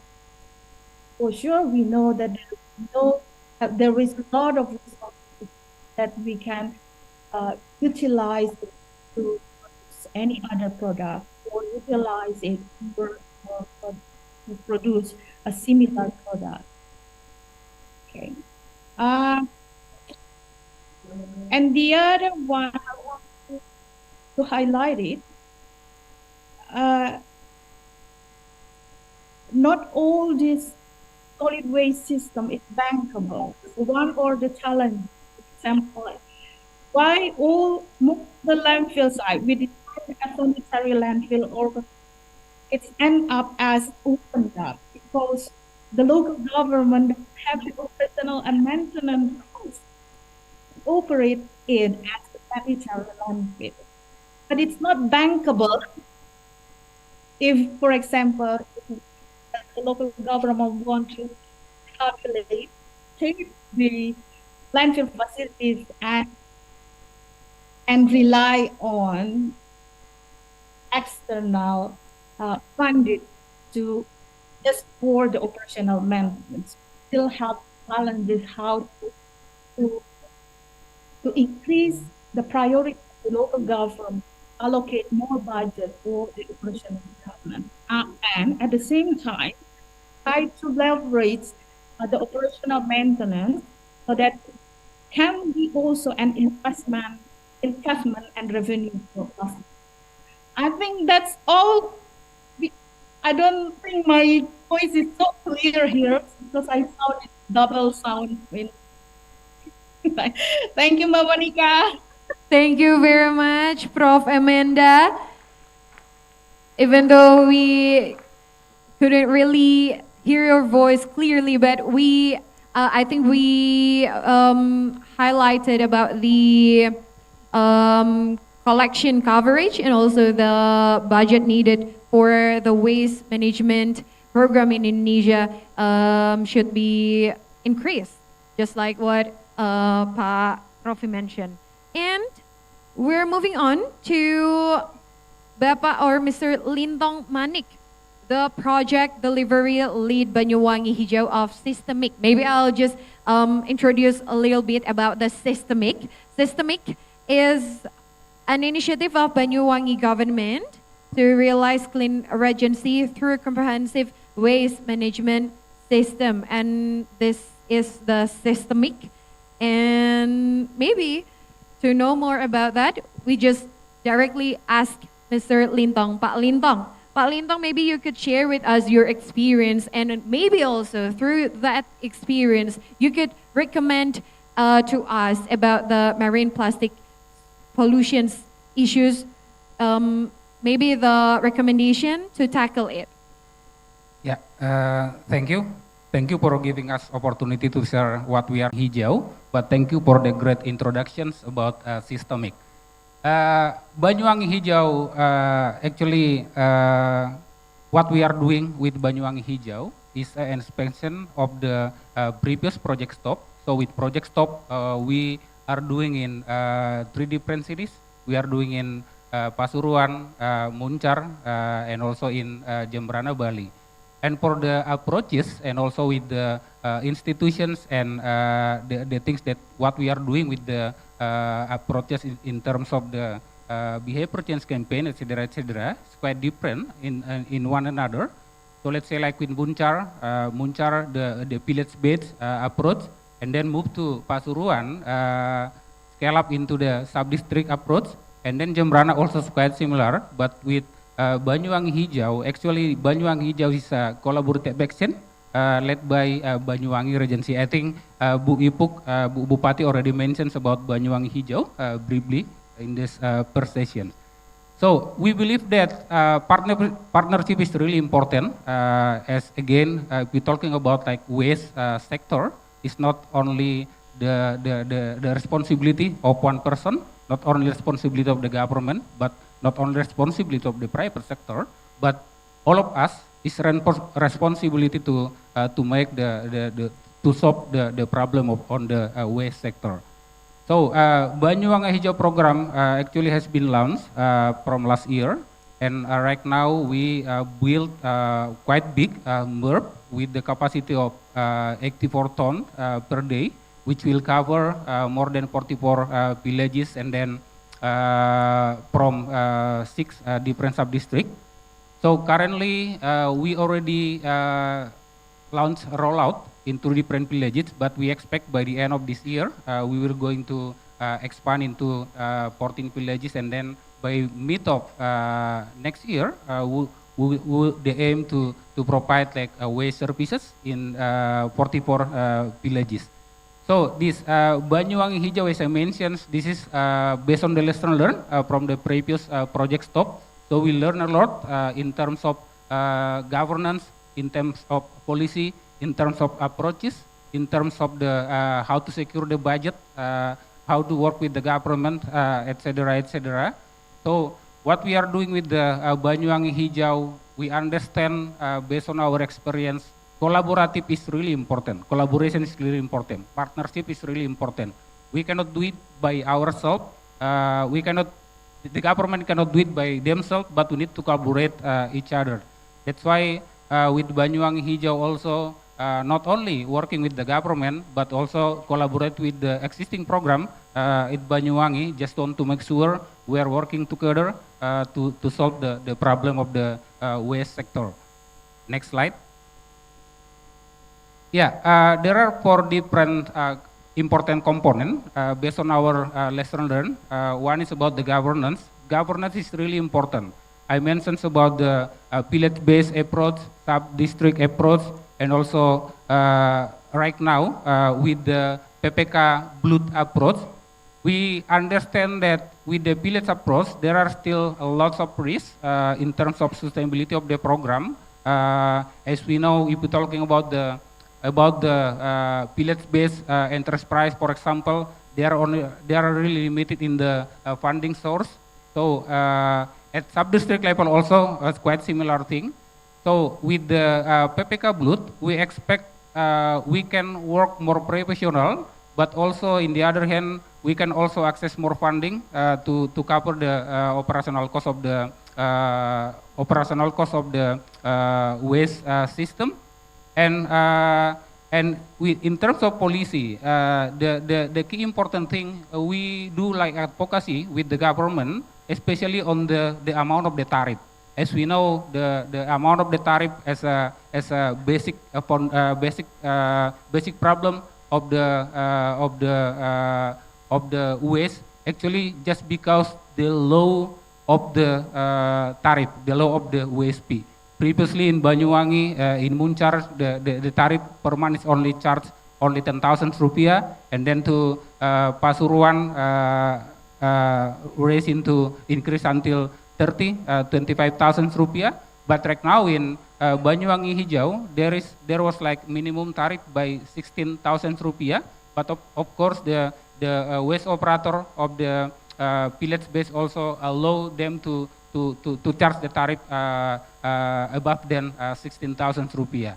And in terms of behavior change campaign also, we work strongly with the Puskesmas. I just want to make sure the sortations from the source, from the household, and then we can expect the quality of the sortations quite good. And also what we are doing by doing door-to-door campaign also will increase significantly with the participation rate.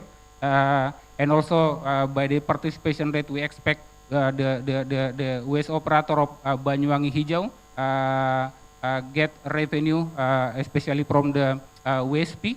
In terms of infrastructure and operations also, I mentioned about the big MRF that we built so far with the capacity 84 tons. But next phase also, we are still in the middle of the decisions to build another one, and the aim for this by next 2028 at least 1.4 million of total out of 1.7 million of total population of Banyuwangi will provide access into the waste services. And another key of Banyuwangi Hijau are doing is about the innovations. So we realize that budget problem, we realize about the capacity building problem, we realize about the what do you call it, we cannot rely with the government funding, etc., etc. So the key one about Banyuwangi Hijau is about how do we establish the innovations in terms of mobile apps for the transparency, how to collect the fee, etc., etc. We also working on the plastic credit, and also we establish aggregator just to make sure the stability of the supply, but also with the price. The other one, we also working with the blended finance. Next one. So if we're talking about like waste management, as you see, imbalance between the risk and also the return, right? So the risk is, we're talking about the current system is not really, and the technical capacity is not really quite proper. This is one of the risks that we are seeing why this waste management is not investable. And also from the counterpart risk, from the private sector perspective, they will see that what are the beneficial for this, how about the governance, the institutions, the existing regulations, etc., etc., as well as financing structure.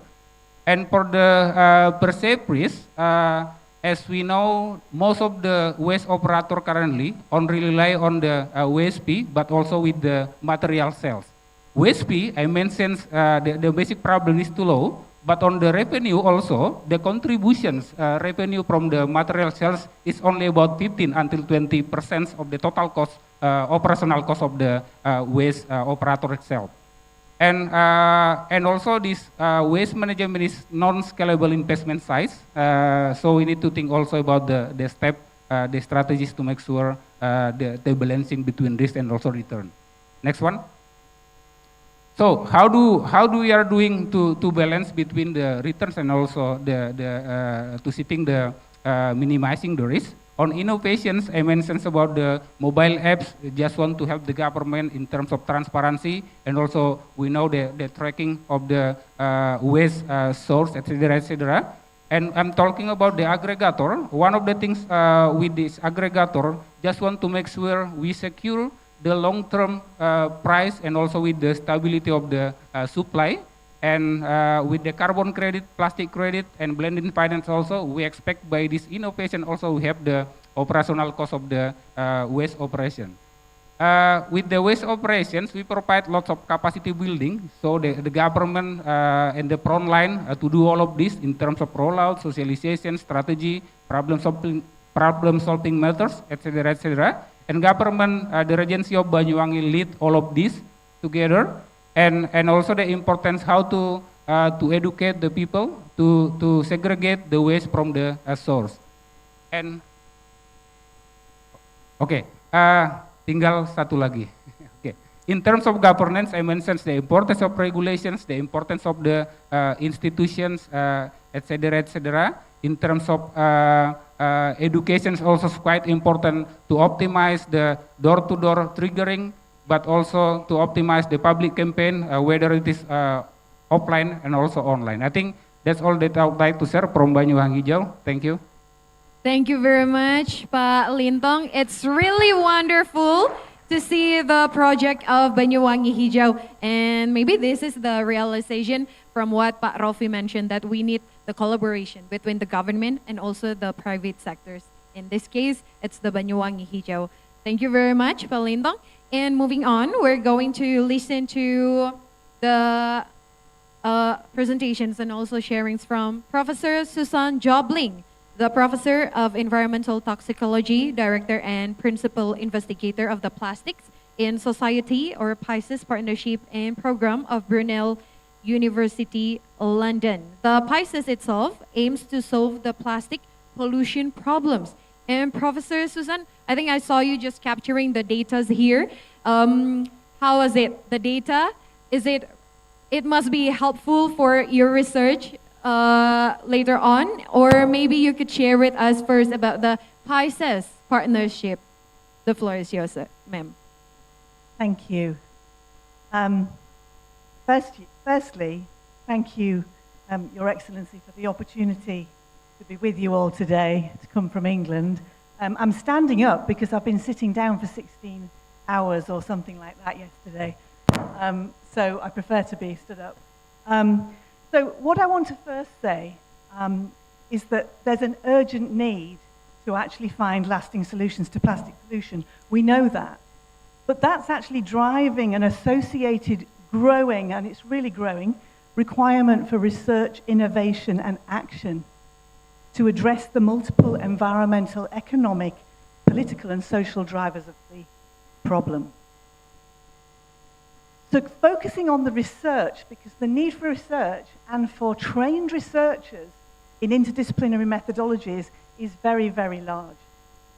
So the social, behavioral, economic, political, and infrastructural drivers are driven by multiple linked human decisions and practices. And these are not easily disentangled into specific, manageable problems.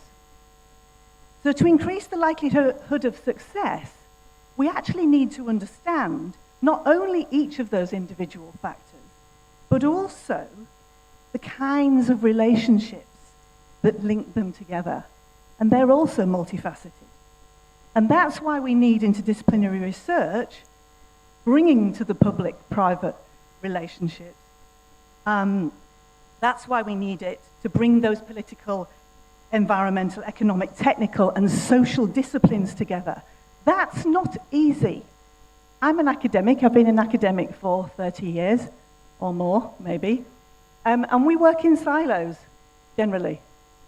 Generally, we work in silos. So it's not just sectors that can work in silos. It's also, in fact, sectors work better together, I think. So that's the first thing I want to say. Secondly, I want to say that partnerships are the most powerful foundation for sustainable growth. There is evidence throughout the scientific literature that cross-sector partnerships are key to solving society's pressing problems. This is not an optional extra. It is absolutely essential. We need, not just here in Indonesia, but everywhere in the world to solve this problem, we need the best innovators in academia, the best innovators in companies, the best innovators in governments, and the best innovators in civil society. Thirdly, A recurring feature, actually, if you look at climate action governance, for example, is the crucial link, the crucial need to link scientific research and policy practice, particularly to drive evidence-based local actions. Now, that's also true of plastics, but at the moment, the link with research is not integral to the discussions that are going on at INC3, and we're actually pushing for that. So public-private academic partnerships, I might call them PPAP, have been broadly proven as a model to address the sustainability challenges created by urbanization and to address sustainable development in cities, supporting governments in visioning and monitoring and measuring impacts, equipping the next generation of urban designers with skill sets able to address these. So there is plenty of evidence in the scientific literature suggesting that this is how we leverage resources towards a shared future without plastic pollution. These replicable public-private academic models exist in other sectors. So why not plastics? Now, this is why I created, some time ago, in 2018, a partnership for preventing plastic pollution, starting in Indonesia. And it was actually a co-creation between myself and Ibu Nani of the Coordinated Ministry of Maritime Affairs and Investment. And it was to attempt to break down the silos between the disciplines, cross boundaries between sectors with different needs and interests, and bring nations together to research and remedy the causes of plastic pollution rather than treating the symptoms, to stem the flow of plastics across the land and into the ocean. And the vision was that by 2050, and this was in 2018, we would leave a lasting legacy of sustainable consumption and production of plastic for our children and also for their families. The next slide. So this is Pisces. It has very many less participants in our public-private academic people partnership. It's like Pat Rofi said, it's actually a pentahelix because we have to involve civil society as well. When we started Pisces, we had very many more proposed partners, but the ones remaining on here are the ones that are still contributing. And notable amongst those are systemic and the government and all of the universities, as well as the local governments of Bali, provincial government, and the Banyuwangi Regency. So Pisces brings together a multidisciplinary consortium of world-leading researchers from both UK and principally Indonesian universities, and combines those with key non-academic action delivery partners from multiple sectors, and is supported by UK Research and Innovation and the Indonesian government and many other stakeholders, including systemic. By bringing the people into the partnerships, we actually managed to create more inclusive solutions involving different actors, addressing the problems of exclusion and the lack of transparency. Slide 3. This partnership, then we intend to create a pipeline, and this was my vision a long time ago, research, innovation, action. That's easier said than done. But the aim of it was to actually catalyze the government's efforts, driving interconnectivity between academia and established public-private partnerships like that exists between the local and national governments and systemic. Because there's only one way to solve this, and that's together. Next slide. So through our flagship program, we are actually researching system-level challenges and solutions, finding and filling key knowledge gaps critical to unlocking redesign of plastic economies and working towards preventing plastic pollution in Indonesia. This requires, and I don't have time to go into the detail of this, but it requires a structured systems approach to develop a deep interdisciplinary understanding of the nature of the interactions underpinning solid waste management systems, together with a program of research to trial and test those combinations of solutions. So what we're doing is we're modeling and measuring sources and pathways of plastic litter, and that's driving the selection of hotspots and detailed studies at case study sites in Banyuwangi and Jembrana. We're looking at economic impacts on ecosystem function and ecosystem services and natural capital, and we're looking at behavioral traits and habits. And all of that is feeding into this system-wide analysis that we're conducting, which is at the heart of the PICES program. And that analyzes the whole system and tries to identify and describe systems-based interventions to identify where and how we might intervene. What are the levers of change, and what are the barriers to circularity? These interventions will be co-designed, tested, and iterated with local communities to create context-specific solutions. How do we do that? Next slide. Okay, so the result of all our research, and this is where we're getting to now in year 3, is to actually create a systems-based toolbox of methodologies and approaches that will enable policymakers and practitioners to make evidence-based decisions and other actions aimed at reducing and eliminating plastic pollution. And, importantly, to use those tools and the associated metrics to measure the benefits of the interventions. Next one. Next slide. Okay, so for example, this is just an example of one. If you're interested, I can show you some of the others. So one of the things that we've done is through our litter surveys, we've actually identified which plastic waste items should we prioritize for design interventions. We've done this nationally, covering every province, and then we've done it in a more detailed manner at each of the case study sites. So instead of saying these are the types of plastic, flexible plastic, rigid plastic, etc., well as doing that, we're actually looking at which packaging items should we focus on, should we prioritize, because we can't do everything at once. We have to pick the most abundant and the most problematic. Next. What do we do with that information? Well, what we've done in Banyuwangi is we've created a physical infrastructure to test drive the solutions. This we call the Banyuwangi Living Lab. So in the Living Lab, we maximize the opportunity, it's in Banyuwangi, to synergize and integrate with the Banyuwangi Hijau program, leveraging much investment there. And what we're doing is, and also the master plan that INSWA developed and some of our NGO partners. And what we're doing there is we are test driving solutions. Now, what does that mean? Okay, so what's a living lab at first? Now, there are many, many different descriptions of a living lab.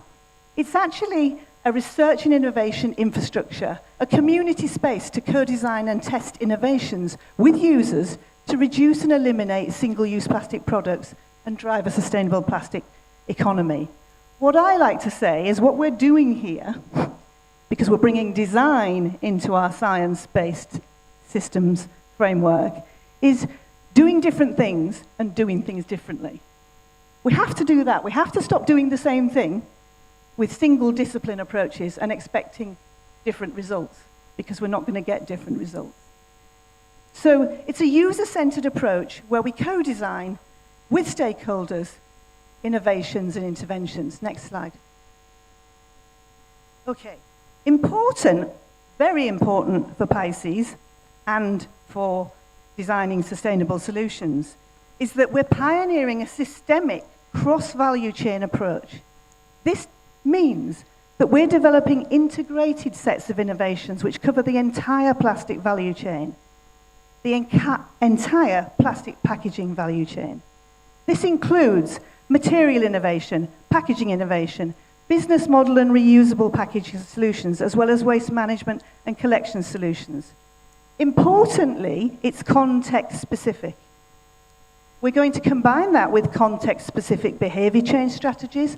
Our behavioral science research is feeding into Systemics behavior change program directly, where we're working directly together with there, that may trigger and support human behavior change. Why are we doing an integrated cross-value chain approach?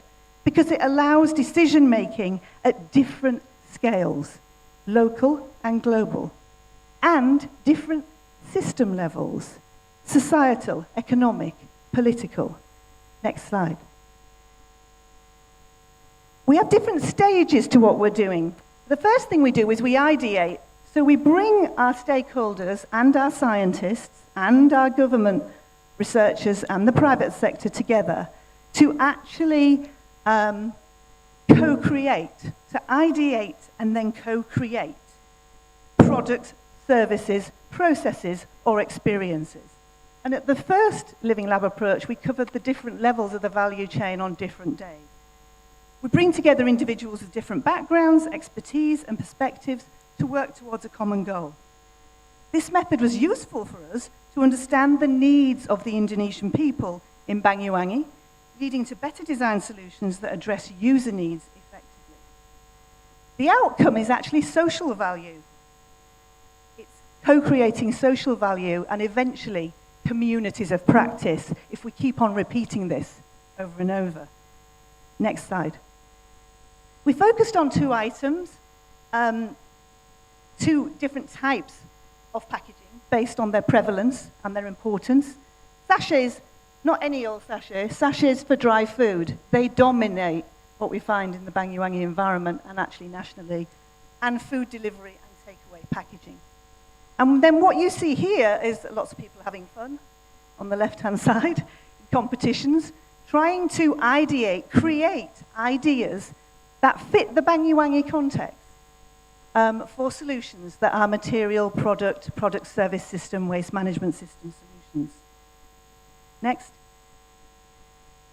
And then what we then do is we do an analysis of the feasibility, viability, and sustainability of these concepts. And that allows us to rapidly assess environmental, social, and economic business benefits of our cross-value chain approach to inform the development of the locally tailored solutions that could then be adopted by users and other stakeholders, actually maximizing their circularity potential. We then combine these different, in the next workshop, which I'm not going to show you, but we combine the different levels of the value chain and we create these cross-value chain concepts. Next slide. And in a couple of weeks' time, we will be doing rapid testing of these solutions in a low-cost environment, our Living Lab.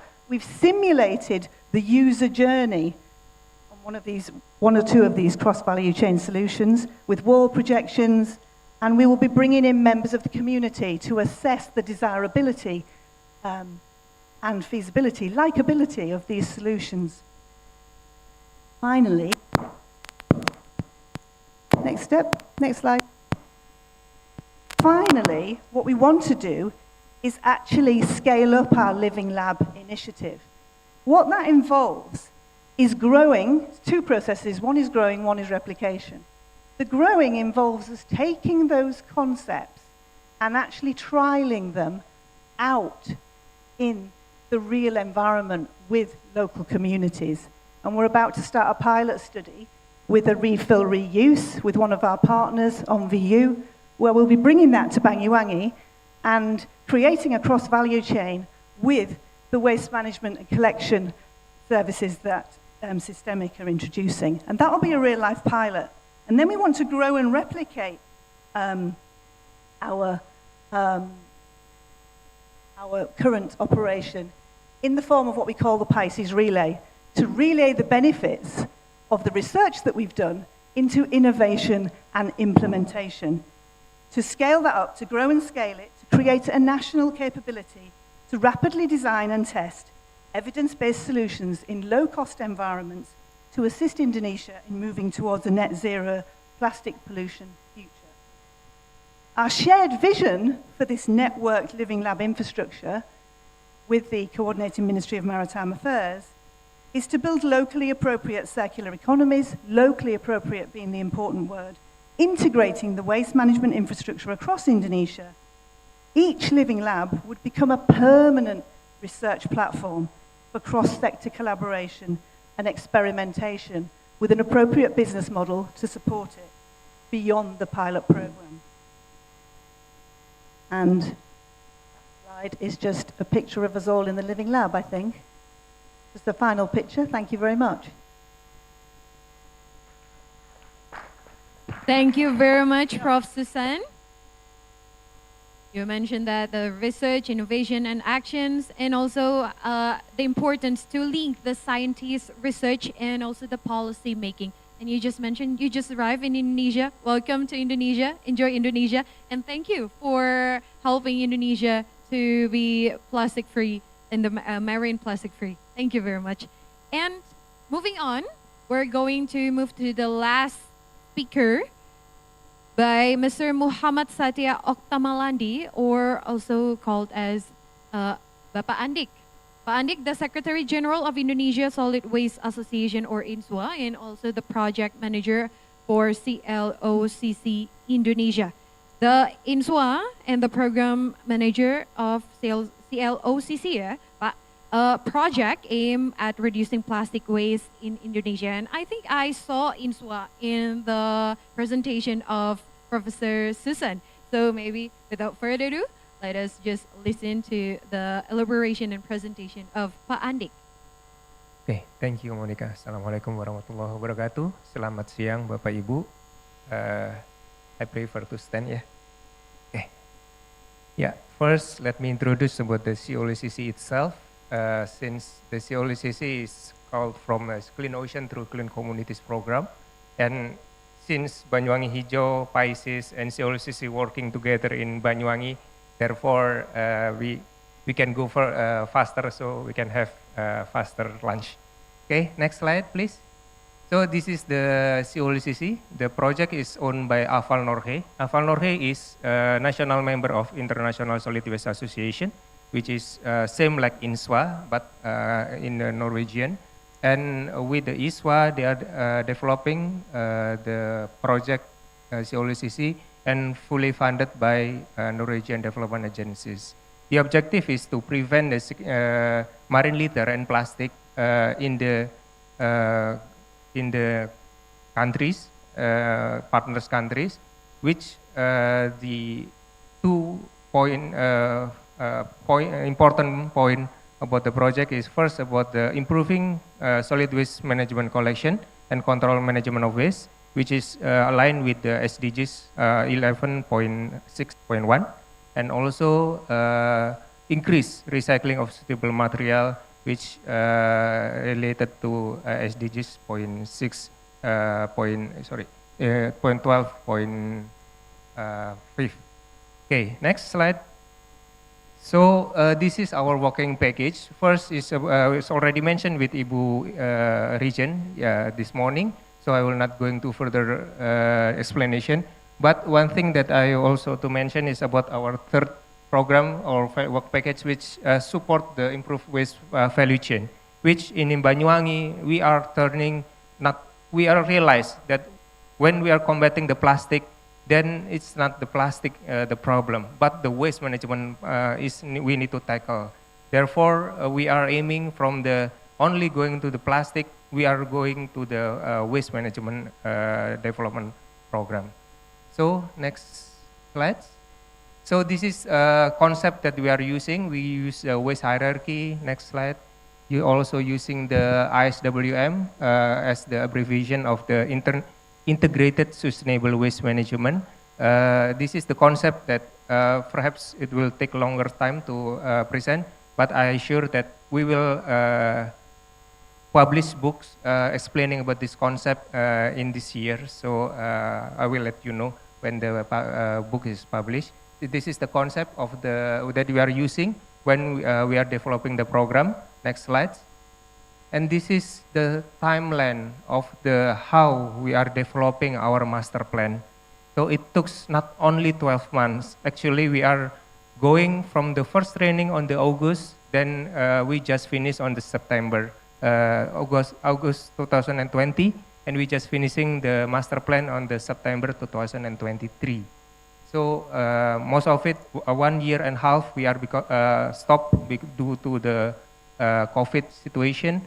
But in each process, we also doing not only like a consultancy based project, but we are doing the more complete cycle of the participatory approach, which from these 7 steps, we do validate, we are engaging with all stakeholders, and the master plan itself, it can be considered as the design of the houses, which all of the program can be sit in that home and help the local government to increase their capacity to develop waste management and also to accommodate all the initiatives that can be done in the future.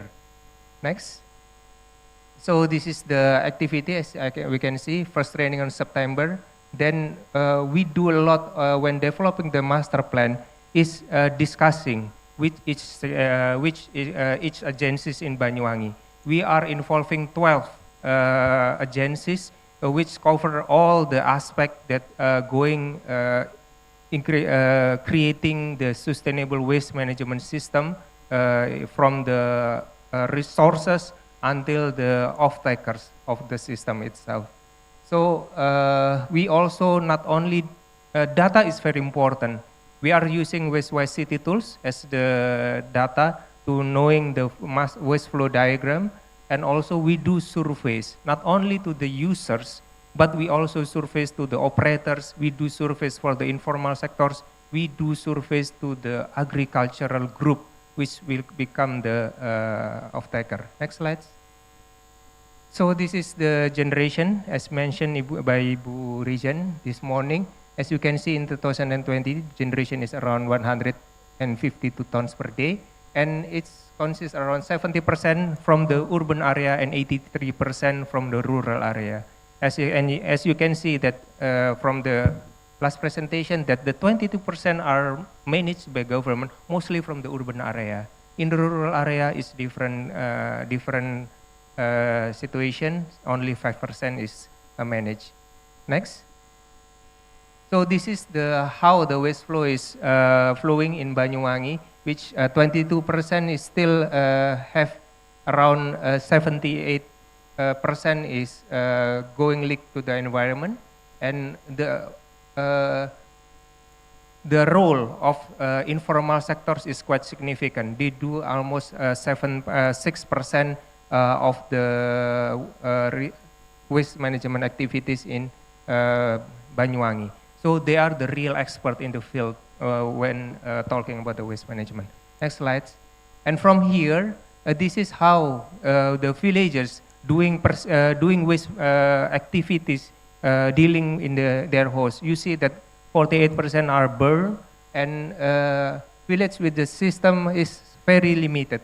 Only 29%, and sometimes is less than 20% of the collection. So that's we say that waste management is only 5%. Next. So we all create this one to accommodate how we are mapping of the 189 villages in Banyuwangi in terms of the waste services. We created this with the systemic team we call it as the step ladder of waste management services and villages. And this is what we are trying to can be adopt in a national level. So we know from each villages how the waste is treated in its sectors, and how each villages can step up directly from one ladder to another and create a sustained waste management system in the villages. And at this moment, this is what we do in Banyuwangi with the assistance. Next slides. Yeah, this is the agreed that we are developing master plan with this kind of services. As you seeing that we are aiming that not only to achieve target from Jakstrada is 3070, it's only can be achieved at 2039, and it also more utilizing all of the actors in Banyuwangi to create a more sustained way without a leakage to the environment, and do most of the waste to be reused again in terms of each fraction. Next. as we mentioned, that we also make a master plan that as like a design of the houses. And you can see here, this is the map of how we will develop in Banyuwangi in terms of until 23 years, we will develop the fast infrastructures that they segregate going down from the villages to the district and then to the city level. Banyuwangi Hijau, as we can call it as the city-wide waste treatment facility, and we will have 7 of the TPS3R or MRF facility in the district, and now we also doing piloting on that, and each of the villages is also encouraged to have the TPS3R in the village level. Next.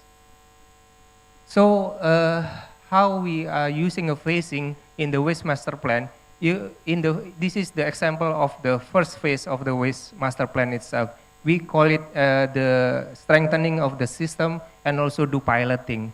One of the piloting is doing a village waste management system and also doing the piloting about the PPP in the small scales between the private entity with the villages utilizing abandoned facility that left from another project. Next. This is the pilot village that we have. We have 14 rural village and 1 urban village. This is the distribution as next. And this is how we develop the village waste management system. That mostly when the waste is mixed, then we go to the RDF. But we are trying to turning from the mixed waste to the separated one to become the next system that we are developing in the villages. Next slide, please. This is when the waste is mixed, separated, which we are doing not using the compost, but more doing by conversion using black soldier larvae. Why? Because instead of agriculture is a big sector in Banyuwangi, they are have direct competition with the chemical fertilizer, which the compost will be not going to be benefit. And also, we also working with the informal sectors, with the value chain that already there to utilizing their capacity to grab more recyclables in the field. And the rest will be sent to the TPS3R in the district or in the cities level to create the RDF for boiler to the co-firing or the fish canning industry. Fish canning industry is also one of the biggest in Indonesia, in Banyuwangi. Next.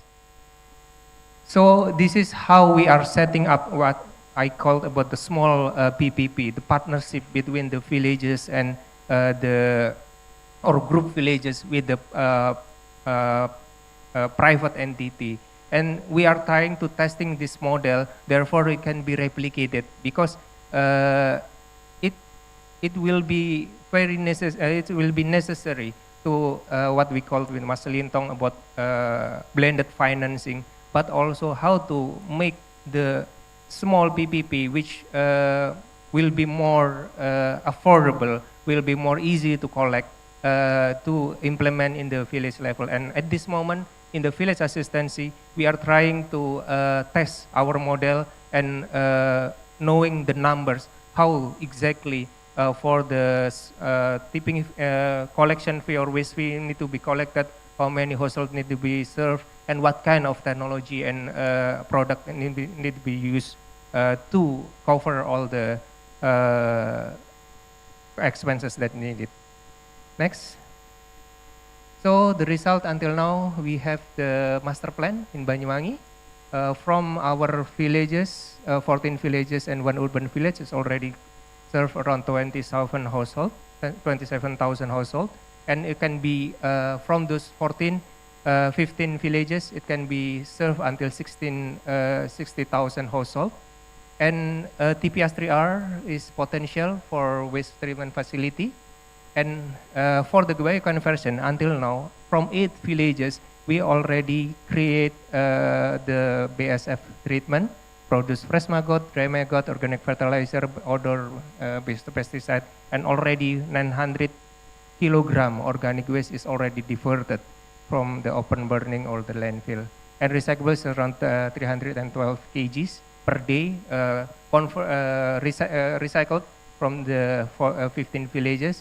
And utilizing the value chain, Itaran waste buyers, it's open around 85 jobs in the communities.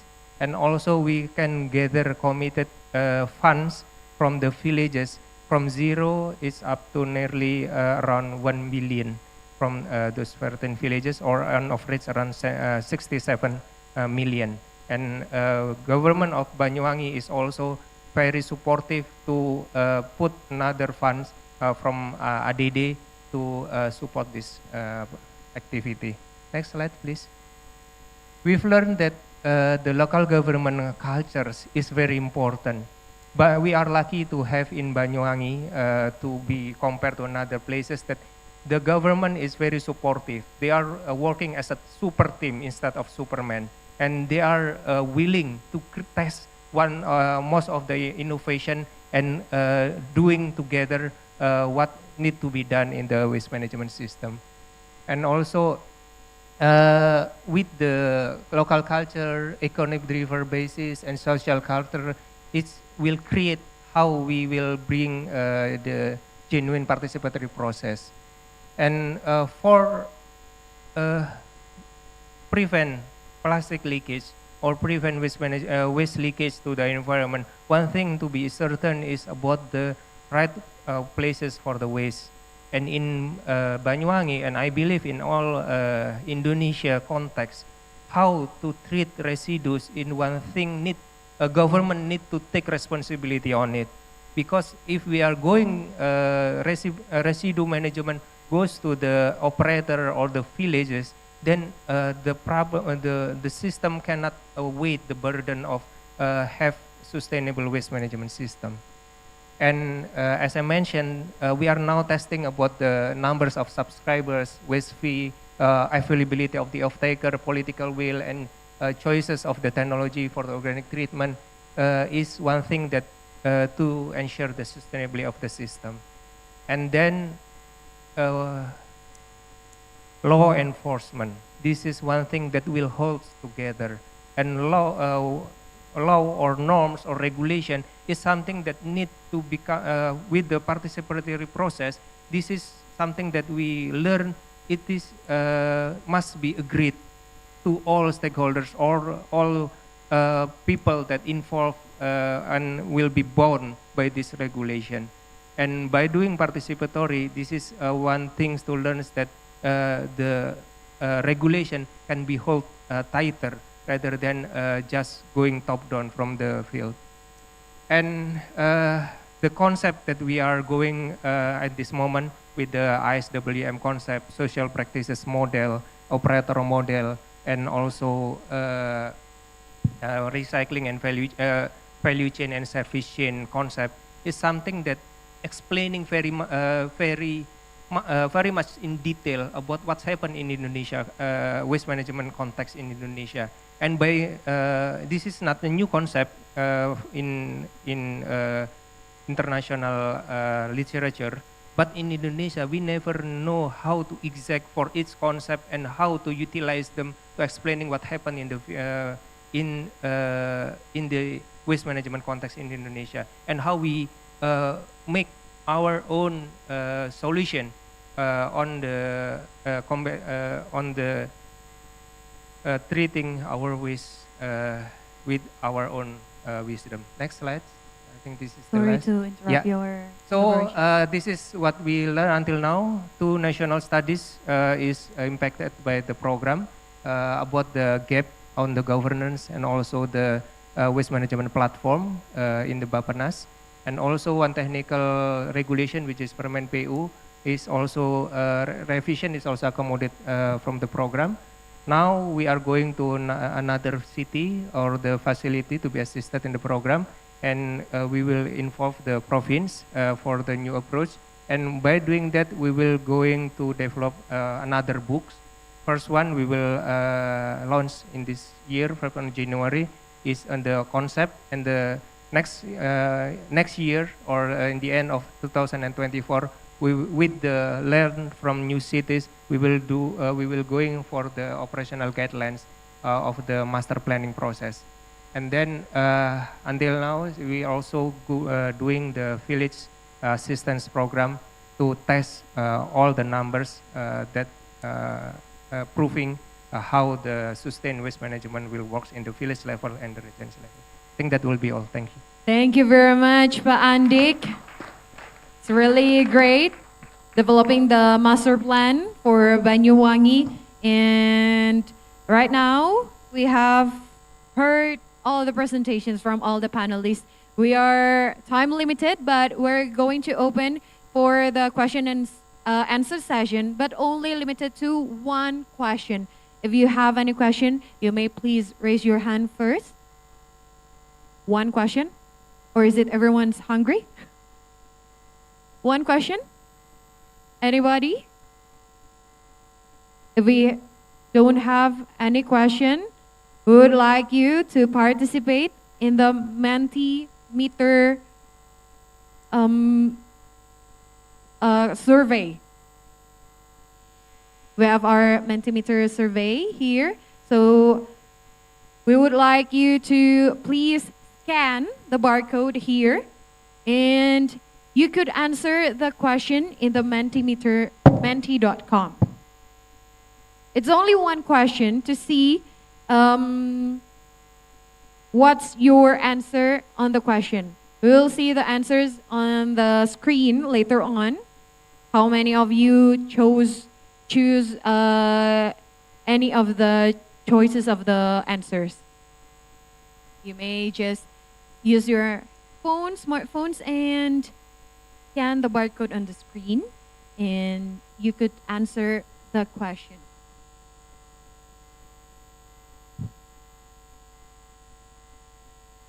And from the questions, we will see what are your answers. Okay, so the questions is about what would be the main obstacles to private-public partnerships on plastic waste management in your view? Oh, and a lot answers: coordinations, bureaucracy, financing, other, and capacity. So I think coordination and bureaucracy. Most of the answers are coordination and bureaucracy. I think it's the same. It's similar from what the panelist has mentioned. It's the collaboration, the coordination between the PPP, between the stakeholders, between the government to help the successful marine plastic free in Indonesia especially. And we hope that the projects we just heard, will not be only in Banyuwangi. Maybe later on, it would be in my hometown in Manado, North Sulawesi later on. And maybe in other region in Indonesia. There's a lot of regions in Indonesia. So maybe later on the other seminar, we will not only listen to only one place, only Banyuwangi. Maybe later on, maybe tens, maybe hundreds of places in Indonesia for this project waste management project. So once again, thank you very much for all the panelists, and thank you very much for all of you, ladies and gentlemen, who have joined us in this second panel discussion. And before we're going for lunch, may I ask the speakers to be still on the stage for a photo session.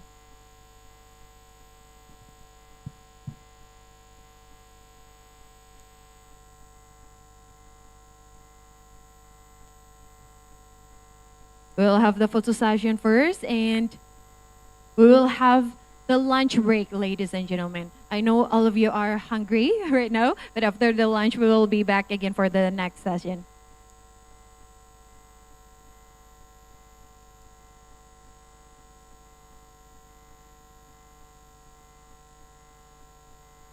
Okay, hold on for another picture.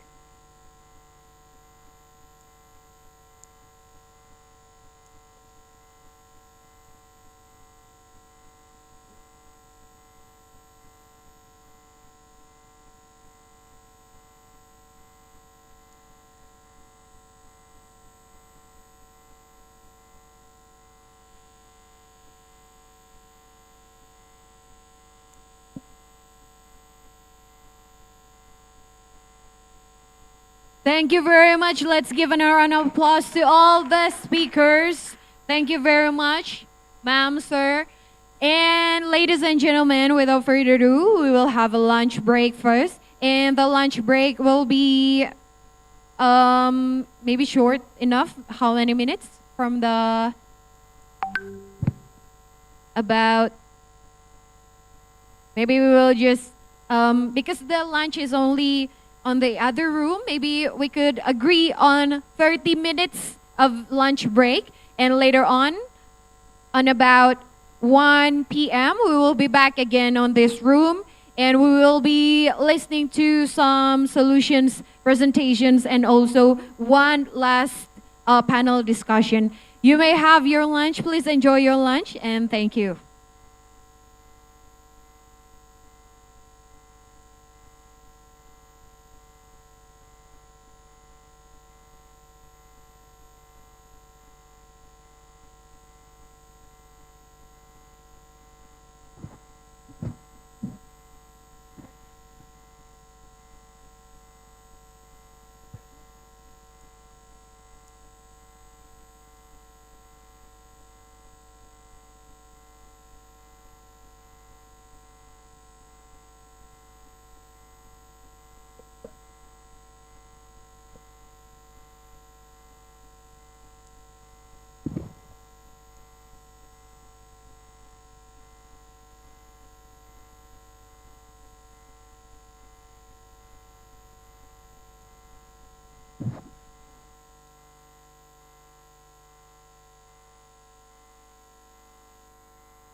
Oslo is rubbish, and so is its art.